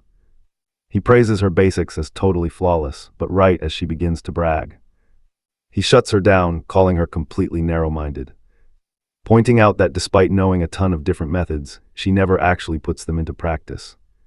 She is totally stunned, but he stresses that she is just one of those textbook theorists who completely lack the creative guts to actually build anything. He tells her a creator's imagination is their ultimate weapon, but she's been holding hers back. When she argues that she obviously knows her craft inside out, Sue decides to show her a trick. He uses an analogy. If you need to place a stone deep beneath the water, making the actual stone is forging, but carving its submerged image right onto the water's surface is true art. That's real enchanting, guys. Alright, let's dive into this dreamlike power as he draws his crimson flame and shows her the dagger. Leia is totally blown away, seeing the reinforcement isn't just on the surface, it's actually engraved deep inside the metal. He suggests she try to duplicate her enchantments, because just one is definitely not enough. He demonstrates by throwing a knife, explaining how the sharp edge flows right along the current of that crimson flame. Even though his own magic power is technically imperfect, he fully trusts Leia, knowing absolute geniuses like her always find a way once you point them in the right direction. Totally sold and inspired, she asks to keep the dagger so she can restore it properly. Sue easily agrees and even hands over the other daggers he has been working on lately. While she happily showers him with thanks, Sue slickly extracts a binding stone from her without her even noticing, before heading straight over to the martial arts pavilion. Pay attention here, will he run into Mad Dog in today's battle? But he also can't help but wonder why Erica is literally clinging to his back right now. He asks if she will finally back off if he stops trying to push her away, and she agrees. With no other choice, he lets her tag along. On their way, he manages to swipe a binding stone just by touching her, Erica's S-grade social bond stone. This bad boy holds compressed mana that can realign chaotic energy when you mix it with raw minerals. Meanwhile, the binding stone he swiped from Leia is a high-tier explosion complex, acting as a major power amplifier to push the potential of mixed minerals to their absolute limits. They finally make it to the combat arena, where the energetic commentator introduces herself as Ram Fang, the youngest professor in all of Babel, who introduces the big heavyweights as the crowd goes absolutely wild. First up to bat is the elite heiress of the Mers family, a powerhouse fourth-year student straight out of Akarkub. She is an absolute monster in battle, packing some top-tier superhuman martial arts skills. Meet Saria Mais, the future sword saint destined to eventually conquer the legendary Tower of Heroes. Next up is the successor of the Flame Wheel, Ambrose Sperry, the highest-ranking third-year student around, who is South Korea's very own national treasure. Seiyin can't help but grin watching this. I know what you're thinking, but trust me, this polite-looking guy eventually becomes the infamous Mad Dog Jian Siona. The fight starts with an absolute bang as weapons clash instantly. Arya clearly holds the upper hand, cornering Siona with some insane precision. Watching Siona struggle with such a subpar performance, Seiyin wonders why the heir to such a legendary spear style is having a rough time. He isn't getting the backup he needs. But honestly, it's the trashy quality of the spear Siona is wielding that totally triggers our boy Sue's blacksmith instincts. In the end, Mad Dog loses and surrenders right then and there, even though they have post-match interviews lined up. But Siona storms out furious before anyone can even hand him a microphone, leaving Arya to start her interview all by herself. Sue spots Siona walking away and immediately gets up to follow him. Erica spots him leaving, and trust me, we can both see she's relieved. Stick with me here, she's just glad he's not staying to watch her brother fight. But Sune tells her he just doesn't care about Arya's garbage attitude, but what our boy doesn't realize is that as he gets up to leave, he's just caught the sharp glare of the hyper-focused eyes of Arya Mars herself. Sune tracks down Jiam Siona at a park near the martial arts gym, watching him from a distance. He remembers the absolute monster Siona eventually becomes. The rabid dog who served as the backbone of the brutal death squad, ultimately sacrificing his own life to slay the demon god of the Sea of Extinction. Right now, Siona isn't anywhere near as twisted as he turns out to be in the future. So Sune figures grabbing that bond stone will be smooth sailing if he plays his cards right. Siona spots him instantly, recognizing him from the crowd and admitting the kid has a knack for tracking folks down. Watch closely now. With a dark mood, he demands to know why Sune is tailing him. Sune tries to keep things casual and friendly, but Siona snaps and tells him to get lost. But when our boy pushes it, the Mad Dog loses his mind, screaming about how much he hates weaklings who think they're on his level just with minor skills, compared to the absolute nightmare version of this guy from his past life. This tantrum actually seems pretty polite. Realizing words won't work here, Sune fires up his crimson flame to get to business. Seeing him stand his ground drives Siona absolutely wild, especially when our boy starts talking trash, mockingly suggesting that Siona is about to single-handedly destroy the great legacy of the Fire Wheel's Ember Spear. Completely triggered, Siona lunges forward with a massive punch meant to shut him up for good. But right as that deadly fist is about to connect, our hero triggers his legendary Iron of Gluttony Bond, easily redirecting every bit of that insane impact force. Siona is completely shook. He finally admits that Sune, as the school's top-tier student, has earned his place here, but there's no way he's letting this disrespect slide. He strikes again, determined to show him the ultimate power of the legendary Ember Wheel. Let's see here. The next second he freezes, completely lost. The Ember, which belongs only to his family's secret art, is suddenly sparking right in Seun's hand. Pure terror hits him as he realizes Seun didn't just block the hit, he broke down the formula and stole it. He swings again in a blind rage. But Seun slips it effortlessly, knowing the guy is losing his grip. In the dark future, that infamous fire flower disaster happened exactly because of this dude's ticking time bomb attitude. But then, his iron of gluttony buff suddenly wears off, and his body starts feeling the heavy strain. He needs to wrap this up to secure that bond, but playing nice isn't an option. To get through to him, he has to completely shatter Siona's massive pride. Just as he gears up for his next move, a random hand grabs Siona's fist right midair. It's not our main guy either. Jack just stepped in to put a stop to the brawl. Jack cools things down fast, and even though Siona is screaming at both of them to beat it, Jack literally drags our boy away from the scene to safety. And that's where we leave it, Siona standing all alone in the park. So you and I are starting with Seun regretting picking a fight with a subordinate and throwing a wild punch that could have completely ruined the Firewheel Ember's spear's elite reputation and embarrassed his master. Along the way, Jack keeps nagging Seun about picking fights with senior academy members, pointing out that testing someone like Jian Siona is a literal death wish. Our hero just shrugs it off, casually talking about how he wasn't actually trying to fight him, he was just threatening him. Internally, he's already checking the notification about his new link with Siona. He knows he can pull out a bond stone whenever the perfect opportunity finally shows up. But watch closely because there's a tiny problem here. Compared to the terrifying, battle-hardened mad dog from his future memories, this version of Siona is way too nice. This personality gap means the bond stone's actual power might be way weaker or totally different than he expects. To secure that top-tier strength he desperately needs, Seun realizes he has to find a clever way to boost his connection with the future mad dog.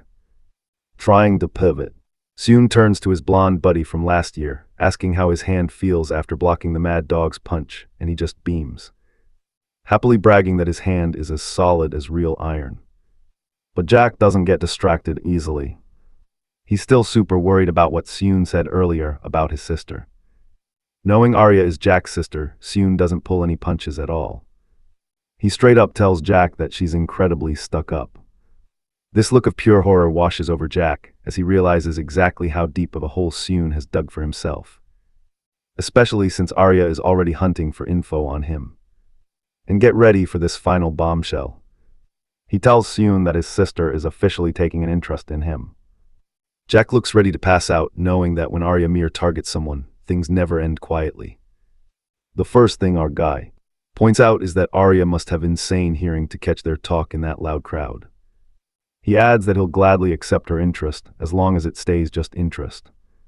Secretly, he's already calculating that pulling Arya's focus, who is Siona's biggest rival, is the perfect shortcut to grab the mad dog's attention too. Jack tries playing peacemaker, warning him that his sister isn't someone to mess with, but Seun cuts him off anyway. He straight up calls Arya petty and totally malicious, which sends Jack into a full-blown panic. Jack finally asks why he hates her so much, sending Seun's thoughts flashing back to his previous life. He remembers how Arya suddenly vanished, and someone summoned a demon god of extinguishing light right out of her own sword. Obviously, he can't say that. Stick with me because his excuse is that her face practically screams major trouble. But as Jack is walking away, he gets a text from his sister. She wants every single shred of info on Seun, basically ordering Jack to act as her middleman. But her next text literally makes him shudder. She says their sister, who's super petty and sneaky, wants a favor, which means she eavesdropped on their entire conversation. All right, you and I are back in the classroom the next morning. Though his shoulder still hurts like crazy from that brutal fight with Seun, Hans is nearby, stressing out over the schedule for the next big exchange meeting. Just then, Professor Riss Dova from the Attribute Refinement Department arrives to take charge of their core classes today. The students are totally depressed because everyone knows this guy is a certified lunatic. But before starting, the professor hands out their crucial midterm results along with their project budgets for next semester. One by one, they grab their grades, leaving our boy as the very last one called up. Everyone is dying to see what his budget looks like, but then the professor drops a massive bombshell. His budget actually hasn't been released yet. Because his proposal was so insanely high quality, they decided to list it in the sophomore public auction first. After that, they will finalize his funding. Seun initially suspects this is Mao's doing, but he quickly dismisses that thought. He figures if there really was an issue, Professor Ken would have stepped in by now. So he ignores the budget drama, don't blink, because things are about to get crazy. Professor Risoba kicks off his lecture on residual mana, but the room goes dead silent when Jum Suna walks in as a volunteer assistant. The freshmen are totally stunned to see a famous third-year student who was literally the top of his class standing right there. The professor explains that the residual mana in weapons is usually split into two main categories: the basic charging type and the self-sustaining independent type, which can generate its own mana or draw it from the air, since independent types are ridiculously hard to forge. The professor announces they will be practicing the charging type today. He signals Suna to give a live demonstration. I know what you're thinking, but fire mana is notoriously volatile and hard to stabilize. However, if a blacksmith can master that wild nature, the heat retention is honestly unbeatable. Everyone watches in awe as Suna effortlessly whips out firewheel ember spears, pulling off a level of control that seems completely impossible.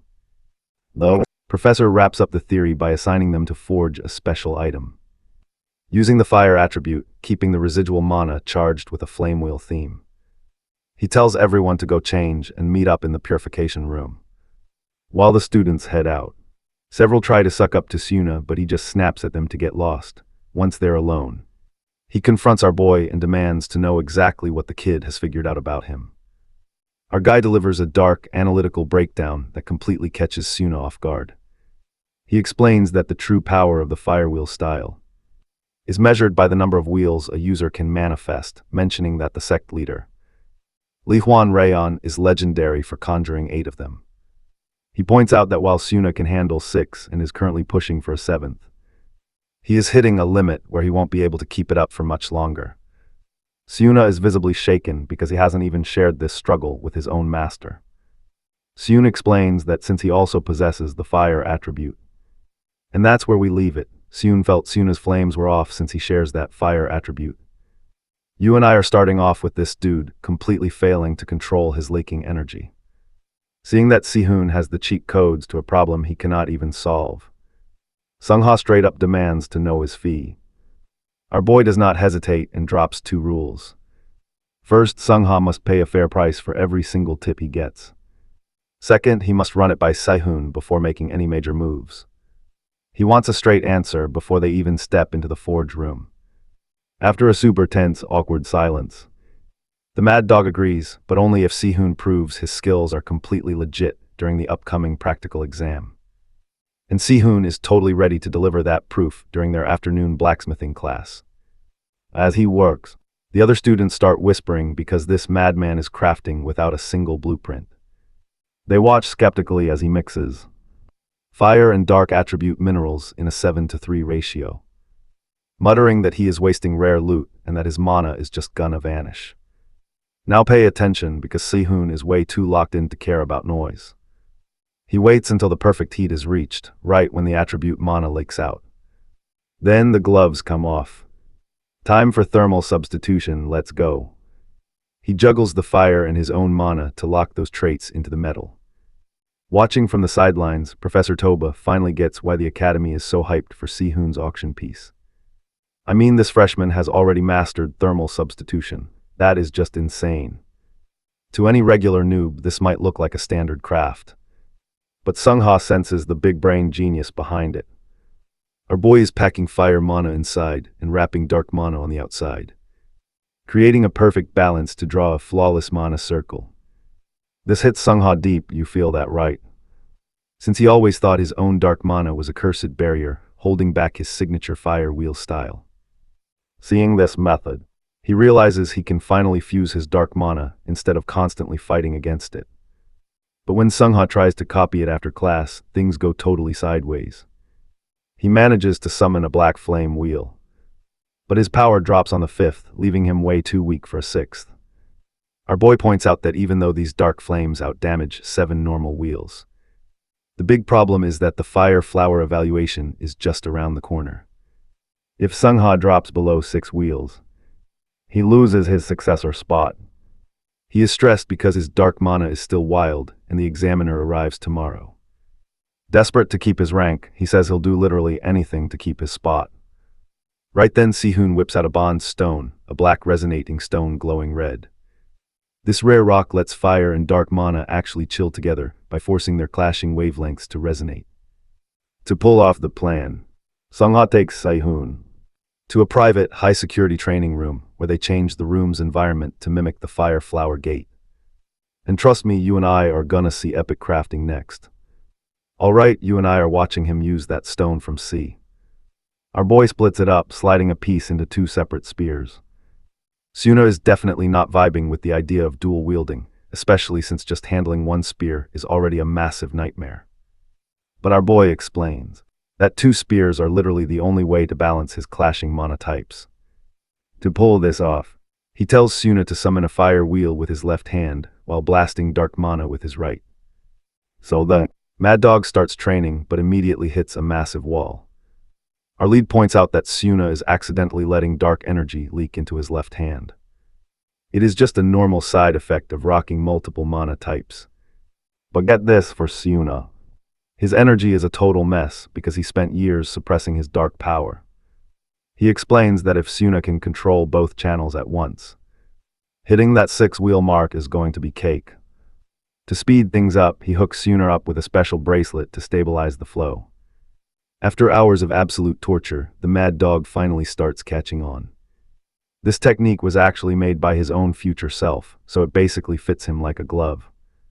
Our boy watches closely, analyzing his breathing patterns and every detail.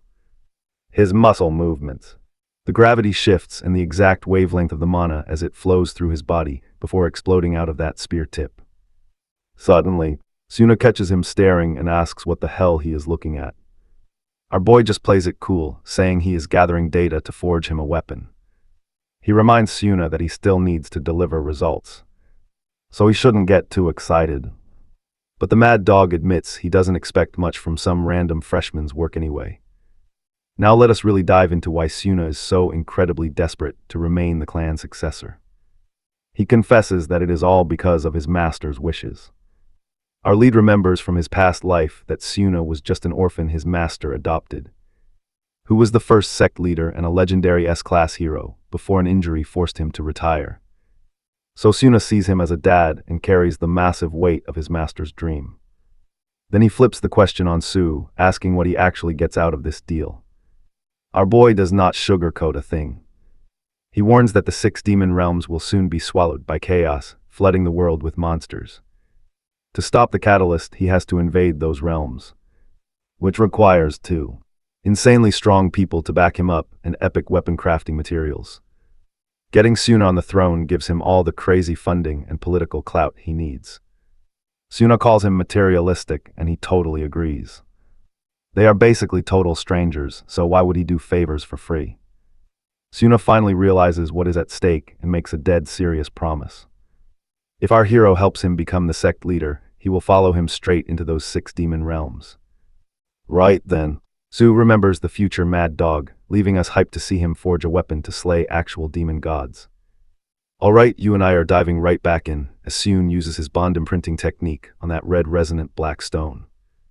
He is absolutely determined to turn his big bro into an unstoppable beast. Next day, instructor Ganha Ianun rolls up, repping the Fire Flower Gate, and struts straight into Flavium's own first-floor public training hall, bringing along disciples hand-picked by the leader, hoping to level up their skills with some good old-fashioned training combat. But when this smug instructor starts trash-talking Suna, warns him to watch his mouth before things get ugly. The shady guy fakes an apology and tries to push for the skill evaluation. But our angry dog sets a trap, demanding a promotion test for the 7th puzzle piece. The instructor is totally shook. To him, Soon is just a try-hard fool trying to flex his way into the sect leader spot with sheer effort. He remembers the boss's orders to eliminate Soon if he ever dared challenge the 7th member.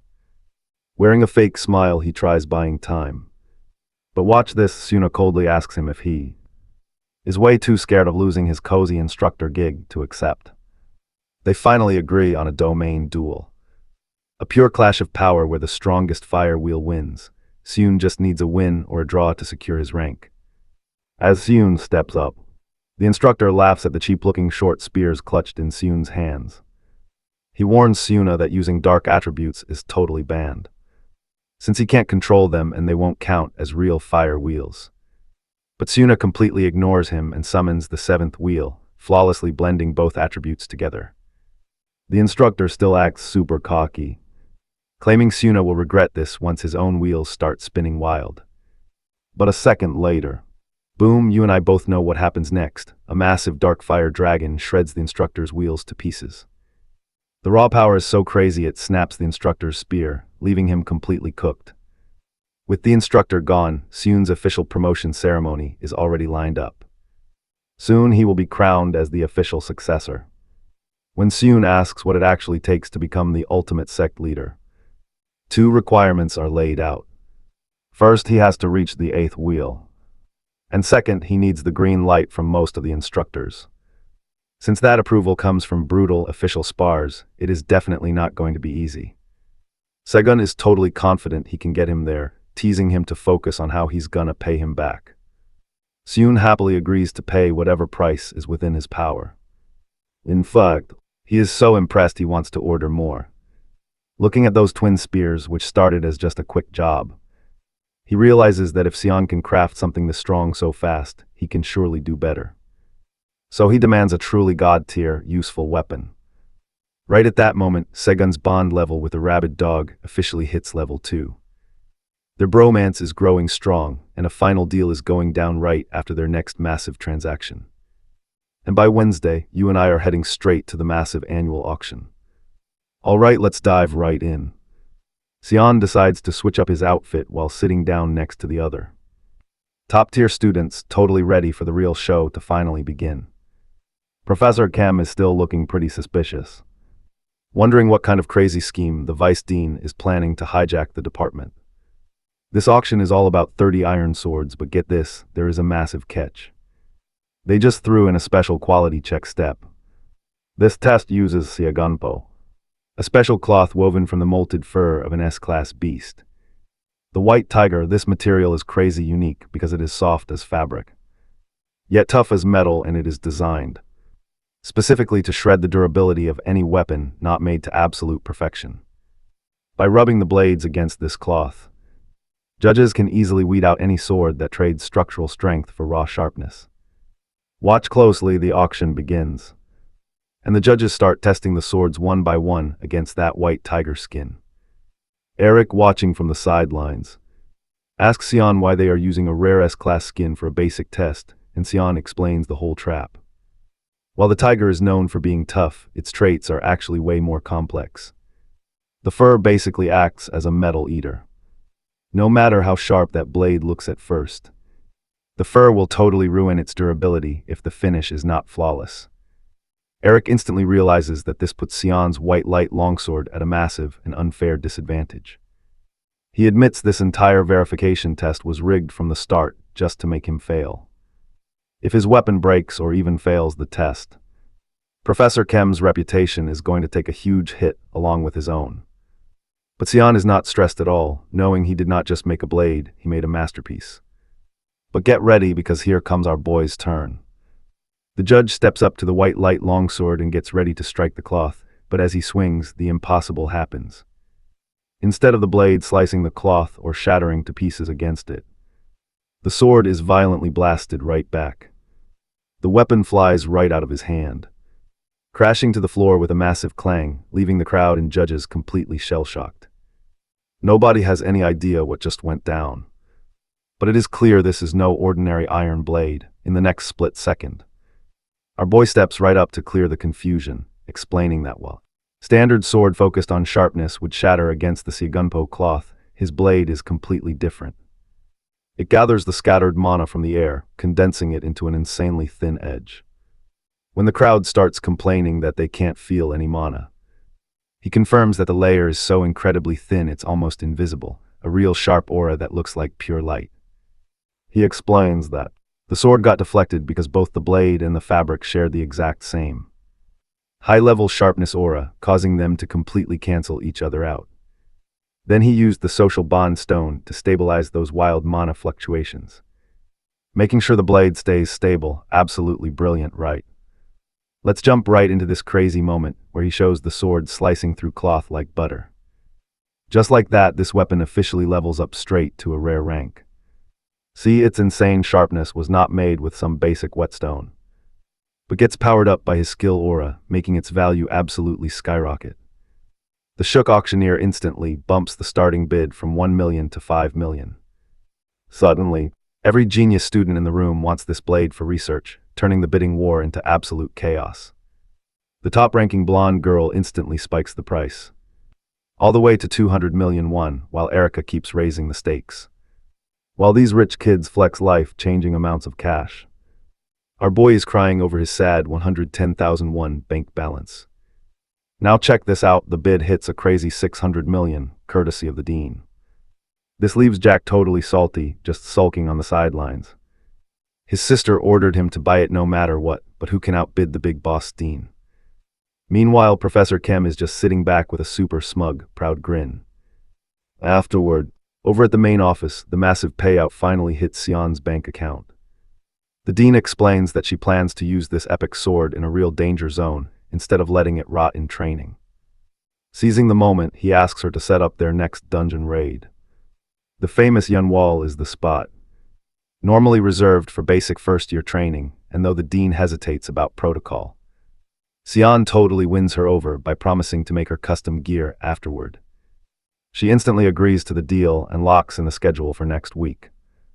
But get this, Yun Wall is just an excuse. What he is actually hunting is a special grade item that once belonged to Jurgen Kedger, the legendary leader of the Yuri group and the world's strongest necromancer. Meanwhile, a totally defeated Jack goes to report to Arya.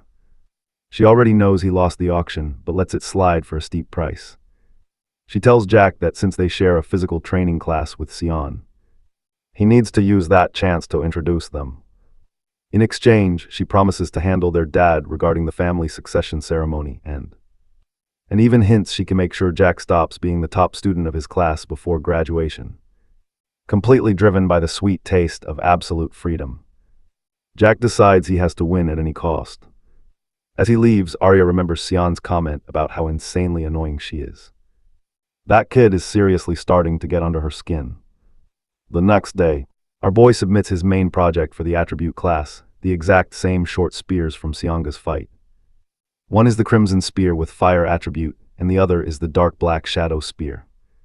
The professor is totally blown away by the master level mana formulas used, noting they are so precise they actually warn users if their mana control is slightly off. In short, these are not just weapons, they are literally flawless training tools.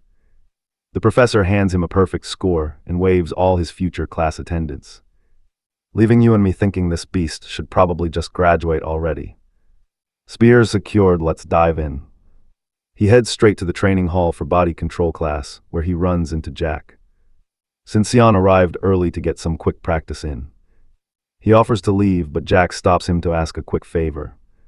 Our boy shuts him down before he can even finish. He already knows Arya sent Jack to hustle a weapon out of him. Honestly, his goal is to keep Arya hooked, just like he did with Ryu.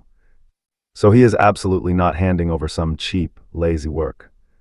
The blonde guy, desperate to help his sister, pulls out a top-tier tool, the Black Flame Hammer, and proposes a spicy bet.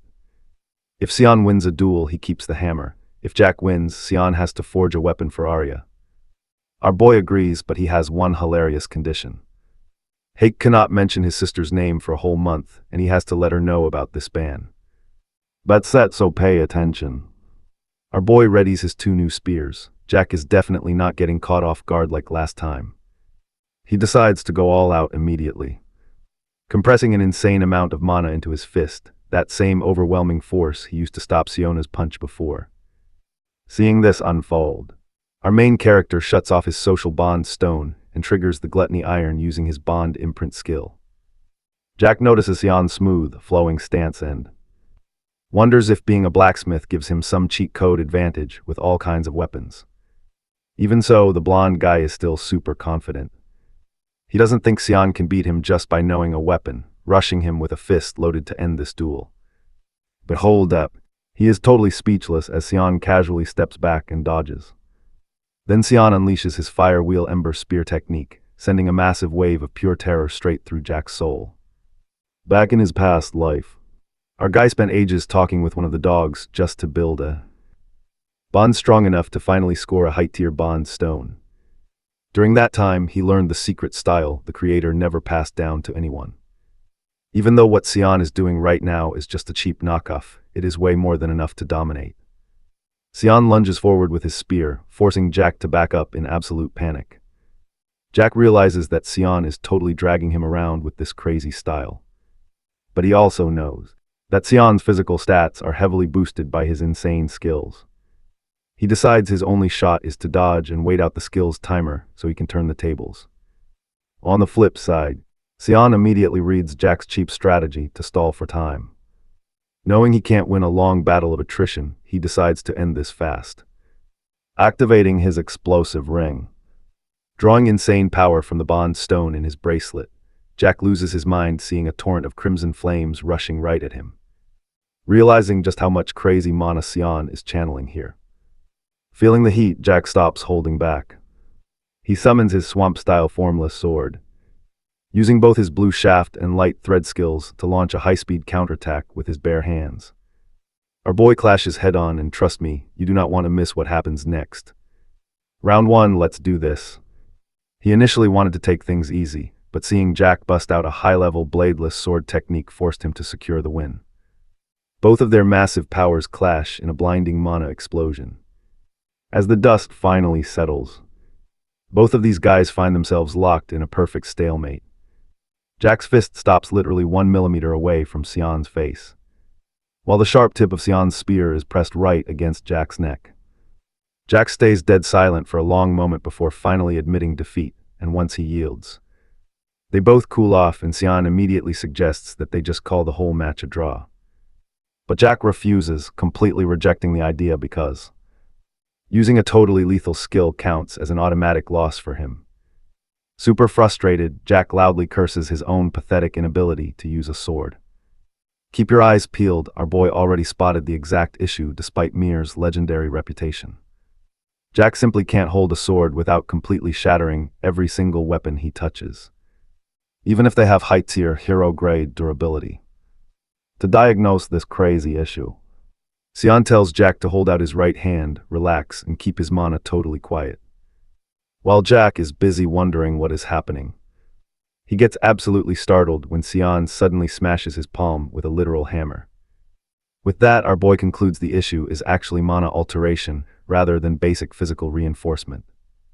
Rubbing his hand, Jack furiously demands an explanation.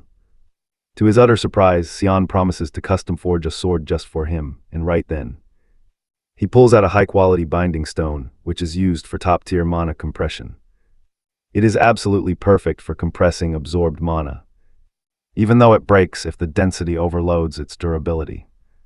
Xian vows to craft a custom blade that won't shatter under that pressure. Meanwhile, their teacher, who has been eavesdropping nearby, starts building a real connection with our boy. Once Jack leaves, the teacher asks to speak with him in private. Now think about it, isn't it super sketchy that a simple blacksmith like Xian is this godlike with a spear? She demands an explanation for his suspiciously flawless dance. Xian pulls out Eric's binding stone and explains that it is just a simple buff skill that allows his muscles to mimic another person's body. He explains that the physical strain is immense since it forces foreign movements onto his body. The teacher realizes it is just an advanced mimicry technique and quickly apologizes for being so suspicious.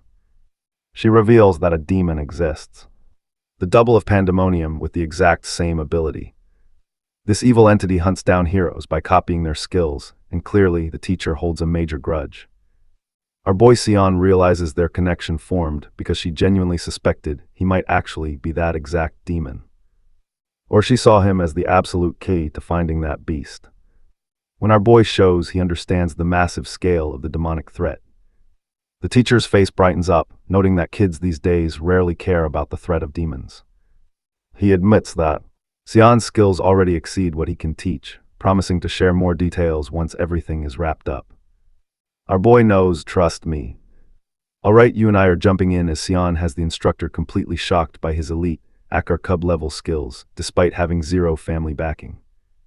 On his way out, Sion receives a message from Siona, who feels guilty and wants to know what she owes him for his recent help. As payment, our boy asks for info on Lay's Volant. Even though Siona doesn't know her yet, she promises to use her external contacts. Meanwhile, Sion thinks about Louis, also known as the Explosive Dog, who wasn't nearly as famous as Siona back then, making him incredibly tough to track down before his injury. To his absolute surprise, Siona hits him back almost instantly with the details. Lois is the second best sophomore in the elemental science department, but she is currently on medical leave. During a duel, her own wand backfired, permanently frying her mana circuits. She is doing rehab at Oido General Hospital, but there is zero improvement. Now pay attention here, this totally shocks Sion, realizing she's probably already turning into that infamous explosive dog. Right at that moment, Jack catches up to Sion, and he's loaded with questions about his brand new sword. Taking the chance, our boy exposes who was behind Lois's defective wand. The big names involved are the Kruger and Barmat families, in-laws who are part of the elite noble network. As payment for that unbreakable sword, Sion demands that Jack dig up dirt on both families. Sion lets him know it'll take about a week to finish the blade. The blonde guy is so hyped he offers to do literally anything for a sword that actually works for him. But get ready, because his hype vanishes when Sion drops a request you and I wouldn't expect. He straight up wants Jack to break his own arm as cleanly as possible. Turns out this is all part of our hero's wild plan to get checked into the local general hospital. To get close to his target, he needs a solid reason to be there, and a broken arm is the perfect excuse. Cut to the hospital, where staff members watch with high hopes as Lise tries practicing her magic again. She attempts to conjure a lava bullet, but her injury flares up, causing absolutely agonizing pain. Her eyes widen in pure horror as the doctors confirm a severe case of mana reflux. The diagnostic sound triggers a sudden flashback to the exact second she got that life-changing injury. The head doctor immediately shuts down the test, telling staff to pump her with mana neutralizers. Lise tries to bargain, desperately begging for a quick break before jumping back in. But the doc stands his ground because her condition is actively tanking. He caps her therapy at 50 attempts a day, demoting her to absolute basic beginner-level magic. The news breaks her because for a straight-A student, getting dragged down to the basics feels like a total death sentence to her career. Complete panic starts setting in. She begs the doctor to give her just one last shot. But her panic triggers a massive mana leak, spinning completely out of control as staff scrambles. So we watch her lose it while staff preps a heavy sedative. She sprints to the doc, screaming she can still do it, stay with me. But a staff member is way faster, hitting her with a tranquilizer to shut her up. Later on, she wakes up alone, cursing the desperation that cost her a spot in the experiment. She decides to take matters into her own hands. If the official medical route is a bust, she needs another way out, whether it's through meditation or getting active. But just as she's about to move, someone elbows her right in the head. She looks up and sees Sehun standing there with a cast, exactly where he wanted to be. We were totally right, the madman broke his own arm just to bump into Lua. Suddenly we get a flashback to her previous life. Back to the exact moment they first met, while literally half the entire city was in flames. They happened to be in the same building during an air raid alert, forcing everyone to evacuate immediately. Sehun barely made it out alive, but while running, he locked eyes with Lua. Back then, she totally assumed he was one of the masterminds pulling the strings. All because of his A-rank status, but back in the present, Sehun snaps her back to reality, asking the exact same question that she is thinking of. What are you staring at? Lua gets instantly triggered and demands an apology for him running into her. But she's just way too weak to put up any real fight. Our hero actually decides to play the nice guy, offering to walk her back or call a nurse. But option 2 is a massive no-go for her. If the staff catches her out of bed, they'll lock her up for good, so reluctantly, she lets him help her shuffle all the way back to her room. cursing her own weak body for needing help from a random stranger with a broken arm. Once they're inside, he helps her find the inhaler hidden in her drawer, and one quick puff finally brings some sweet relief. But watch closely, our boy isn't just watching her breathe. He is actually analyzing her mana. And as he tracks the energy flowing during her breath, he realizes something is terribly wrong. He completely stuns her by claiming that instead of curing her, the inhaler is actually tearing up her throat. Lua instantly freezes, totally speechless after hearing that from a complete stranger, and her face immediately goes dead dark. She demands him to repeat that in a low, threatening voice, but Sehun doesn't even blink. He stands his ground right as a sudden announcement blares over the hospital speakers. They need Sehun up at the second-floor clinic right this second. Before walking out, he drops one final warning. Stay far away from that inhaler. But finding out he's from the refining department only fuels her rage. She screams at him to get lost, snapping that she doesn't need advice from some basic blacksmith. Clearly, after her brutal accident, she has developed a deep-rooted hatred for anyone connected to forging. But despite her pure hostility, Sehun is shocked to see a brand new notification. He has already unlocked a bond with her. The doctor tells him his clean fracture needs 1 week of treatment and another week of rest. With 2 weeks left, our boy is already plotting, trust me, you and I are gonna see him heal Lua's broken mana circuits. But our boy's main priority is destroying that inhaler, which is actually a mana eroder in disguise. As a first step, he tips off Louie's doctor, claiming he saw her have a seizure while trying to force her magic. He knows the doctors will keep her isolated for safety, right where he needs her. The very next morning, our boy hits up Jack to get an update on those two culprits. Jack admits that Lowie's accident seems super sketchy to him. Now pay attention because Jack mentions the Ivory Tower, which sponsors magic cadets outside of Babel's influence. Their power over these students is absolutely insane. Turns out this prestigious school was picking a second-year scholarship student, and Louise was their top candidate. During the selection match, the wand given to her by the Barmut family literally exploded. Since the Barmut and Kruger families are totally in cahoots, it's super obvious they teamed up to ruin her life. But Seun is way more worried about that sketchy inhaler. He asks Jack if anything else weird has been going down. Jack mentions that Professor Charles from the Elemental Science Department is pushing hard to sponsor her treatment. On the surface, it looks like a kind teacher helping a student, but Seun's gut says it's a trap. Before hanging up, Jack nervously begs Seun to reach out to the people worried about his injury. So after a short while, our boy starts texting Seuna, telling the mad dog to play nice if she ever crosses paths with Jack, and surprisingly, she actually agrees to it. Jack also mentioned that Erica was worried. But since Seun doesn't have her number and figures, she isn't the type to make a scene. He decides to deal with her later. Now let's keep our eyes on his main target. He approaches Lowie's room and knocks on the door, but as soon as she realizes it's him, she reaches out, grabs him, drags him inside, and slams the door shut. She is furious. Thanks to Seun's little stunt with the doctor, she's been put on strict bed rest for 2 weeks, and her rehab intensity got slashed all the way down to level 1. For the past 6 months, she's put her heart and soul into recovering, and now she feels like he ruined it all in one single day. When our boy brings up the inhaler again, she snaps back, asking if he actually listened to her warning and stopped using it. After a defective Barmut family wand burned her mana, she learned her lesson about blindly trusting gear. But she is left completely dumbfounded when he calmly claims he can actually cure her. She mockingly asks him if he even knows what a mana burn is. Seun doesn't even flinch, confirming it's an incurable disease, but trust me, you and I are about to see if he can pull off the impossible. He's totally skeptical, but let's hear this wild theory out. He starts off talking about that inhaler his teacher gave him. Instead of just talking, he decides to show him the real deal. Tapping into his divine spirit connection, he lights up his mana circuits. Let me break it down simply.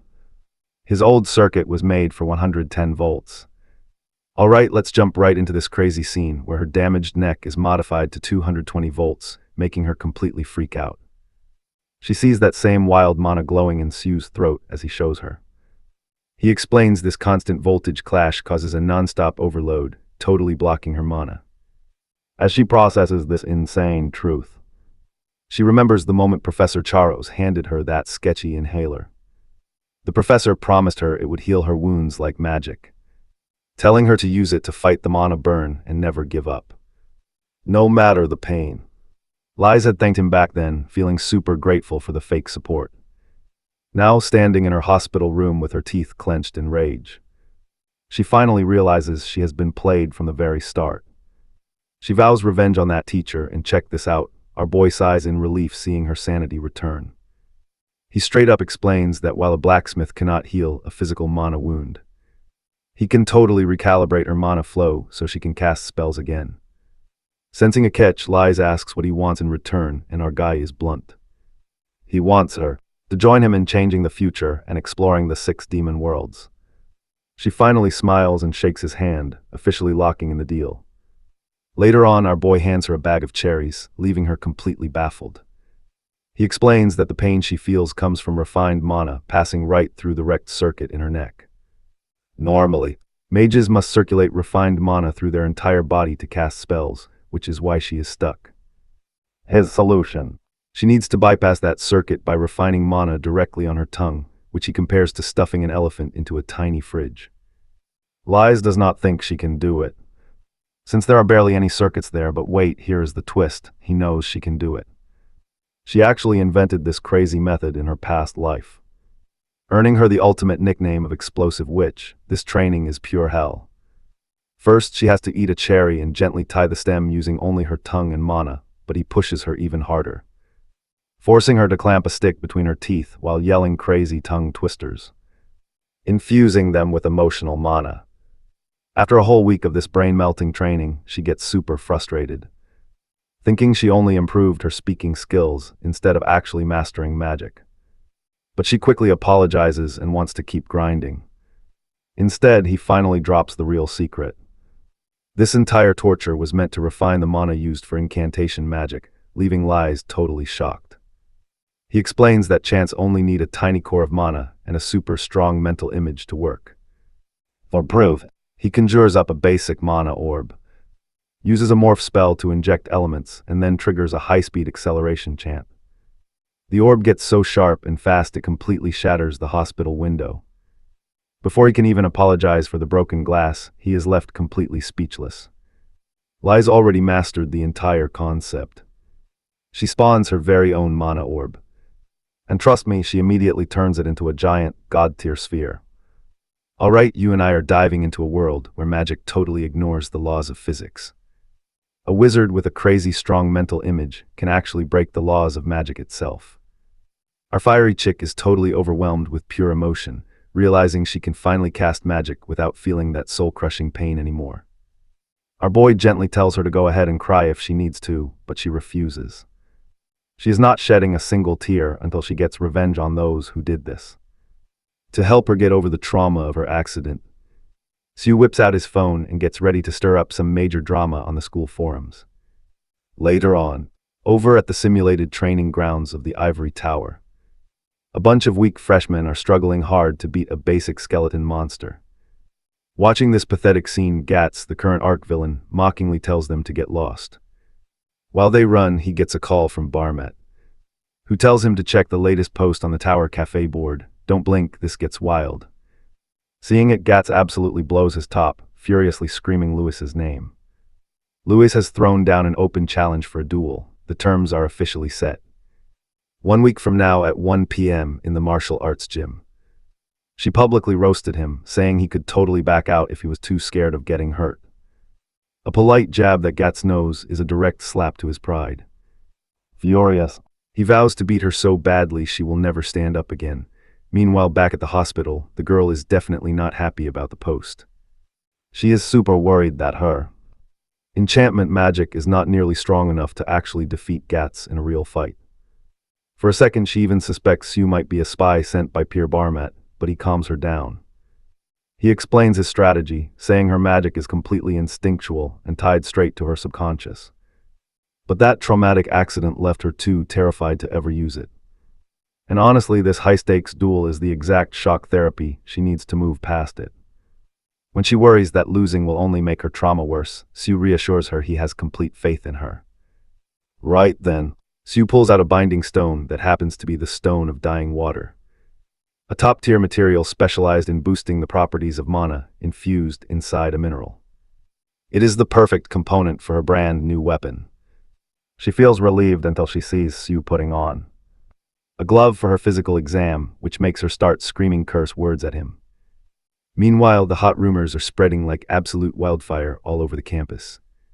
Everyone is highly suspicious that Gats was the mastermind behind the injury of Dews, especially since it happened right before the scholar selection. Gats is seriously feeling the pressure. His older brother already chewed him out, telling him to clean up his own mess. He knows they are secretly loving his failure, hoping to use it as an excuse to seize control of the mining group affiliations. When Pierre Barmat appears, Gats screams at him. Everyone knows that they were the ones behind the plot, and Gats is furious because the original plan was just to get Louis expelled or thrown in jail. It was Pierre who changed it to physically jumping her. Pierre offers a totally fake apology. But Gats wants action, not words. Trust me, you and I are about to see their next move. Pierre calms him down, sounding totally serious. And trust me, he's got the ultimate plan to handle this. Yeah,